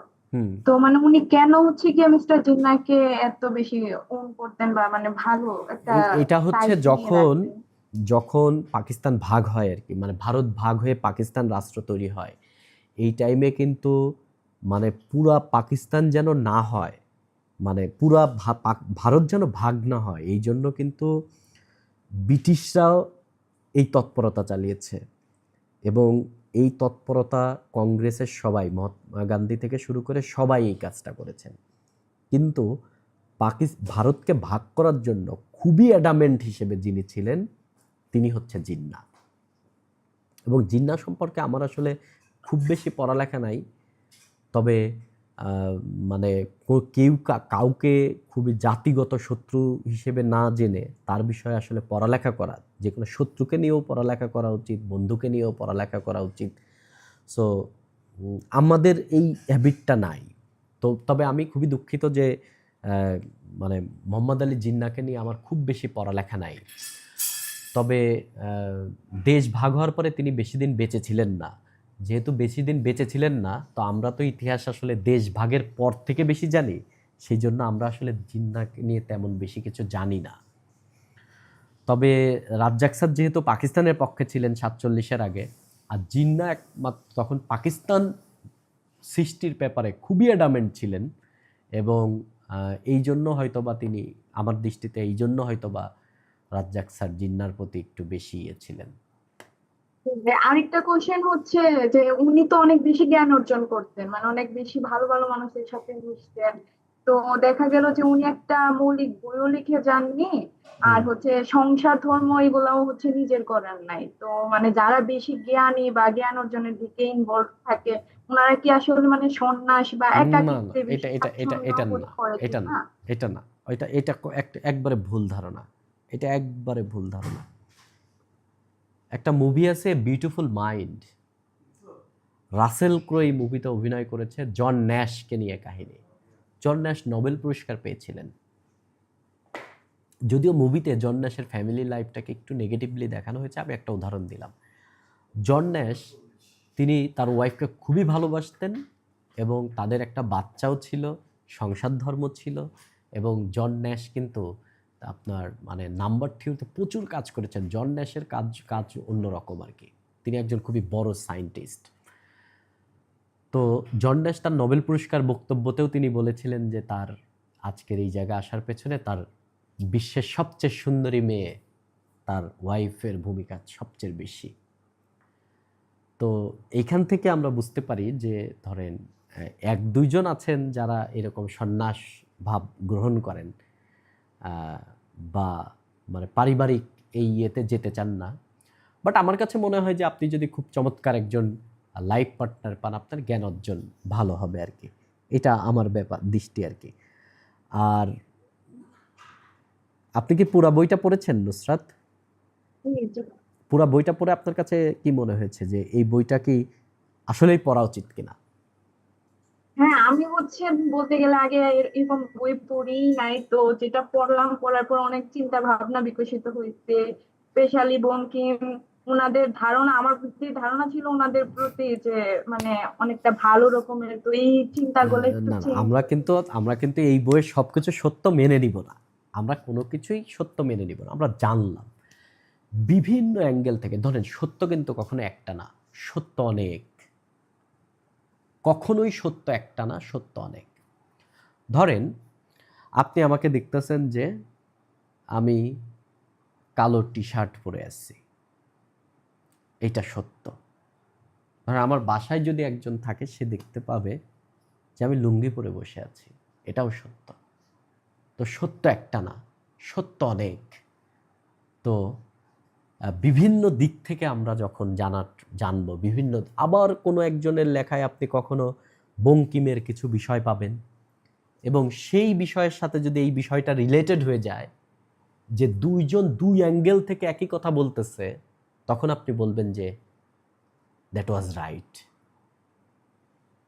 কেননা একই বিষয়ে দুইজন দুই সময়ের মানুষ, দুইটা ভিন্ন জগতের মানুষ একই বিষয়ে মিথ্যা কথা বলবে না। এইভাবে আমরা সত্যকে নিব আর কি। সো আমরা একটা বই পড়ে আমরা সত্যকে এটা নিয়ে নিব না। ঠিক আছে নুসরাত? ধন্যবাদ। ওকে, আমরা মিলন কথা বলতে চান। মিলন, আপনি কি বইটা পড়েছেন?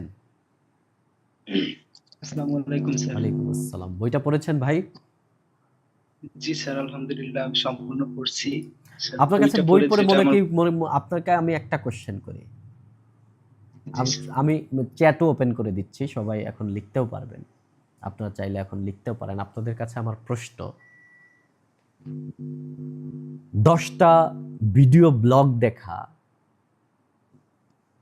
100টা ভিডিও ব্লগ দেখা, আর যদ্যপি আমার গুরুর মতন বই পড়া, কোনটাকে আগায় রাখবেন মিলন? স্যার আমি অবশ্যই এই বইটাকে আগায় রাখবো স্যার। এখানে অনেকটা মানে রেফারেন্স দেওয়া আছে অনেক ব্যক্তির। তো আমি এই বই আমরা থেকে যেটা দেখলাম আমরা যে, যে কয়টা আমাদের এই জেনেসিস পর্বে যতগুলো আমরা বই পড়ব, believe it or not G sir. ভাই, আপনার মানসিকতা, চিন্তা ভাবনা, বিবেক বোধ, দৃষ্টিভঙ্গি সব চেঞ্জ করে দিবে। কিন্তু আমি আপনাকে জি স্যার। কোনো দিকে আপনাদেরকে আমি বায়াসড করব না, যে আমি একদিকে আপনাদেরকে বায়াসড একটা মতাদর্শের দিকে নিয়ে যাচ্ছি, তা না। আমার টার্গেট জি স্যার। আপনাদের ব্রেন, চিন্তা ভাবনা উন্মুক্ত হোক। আপনারা, যেহেতু আমরা বিসিএস জার্নির ক্ষেত্রে আমরা পড়তেছি, আমার কাছে মনে হয় ভাই বাংলাদেশের আমূল পরিবর্তন হচ্ছে না এই জন্য যে পারফেক্ট কোয়ালিটিফুল মানুষ বাংলাদেশের সিভিল সার্ভিসে যেতে পারতেছে না। তথাকথিত একটা লেজুরবিহীন সিভিল সার্ভিস, লেজুর যুক্ত সিভিল সার্ভিস দেশটাকে পরিচালনা। আমি খুবই সমালোচক এই জিনিসটার, খুবই সমালোচক আমি। তো আমি চাই যে বাংলাদেশের সিভিল সার্ভিসে জাননেওয়ালা মানুষ, তারা জাননেওয়ালা না আমি বলতেছি না, সঠিক জাননেওয়ালা মানুষ, সঠিক মতাদর্শের মানুষ, সঠিক বাংলাদেশকে চেনা মানুষ সিভিল সার্ভিসে আসুক, এবং দেশের আমূল পরিবর্তন হয়ে যাবে। দেশপ্রেমের সংজ্ঞা কি ভাই? বাংলাদেশ জিতে গেলে খুব হৈহুল্য করা? দেশপ্রেমের সংজ্ঞা কি স্বাধীনতা দিবসে, বিজয় দিবসে খুবই করা? দেশপ্রেমের সংজ্ঞা কি পহেলা বৈশাখে পান্তা ইলিশ এইগুলা খাওয়া? দেশপ্রেম একটা ডিফারেন্ট জিনিস ভাই। দেশপ্রেম সব জায়গাতে। সো এটা হবে আপনাদের দেশপ্রেমের সবচেয়ে বড় জায়গা। আপনারা বইগুলা যে পড়বেন, আপনারা অ্যাকচুয়ালি বইগুলা পড়বেন একবারে, মানে এই বই থেকে যারটুকু নেওয়ার এইটুকু আপনার আপনি পুরা ভেতরে নেবেন, পুরা ভেতরে নেবেন। এবং এই জন্যই এই বইগুলো আমরা পড়তেছি। এই কোর্স থেকে আপনি পড়তেছেন, থেকে পড়তেছেন, এগুলা কোনো কিছুই যায় আসে না। আমরা জি স্যার। নেক্সট দিন স্মৃতিকথায় যতগুলা প্রবন্ধ বললাম, যেহেতু সব বই পড়বো না, সব কয়টা প্রবন্ধ যে কয়টা আমি নাম বলেছি, এবং আমি ক্লাসরুমেও আপনাদের প্রবন্ধগুলা লিখে দিব, এইটা নিয়ে আমরা নেক্সট শনিবার কথাবার্তা বলবো। সবাই ভালো থাকবেন, অনেক রাত হয়ে গেছে, শুভরাত্রি।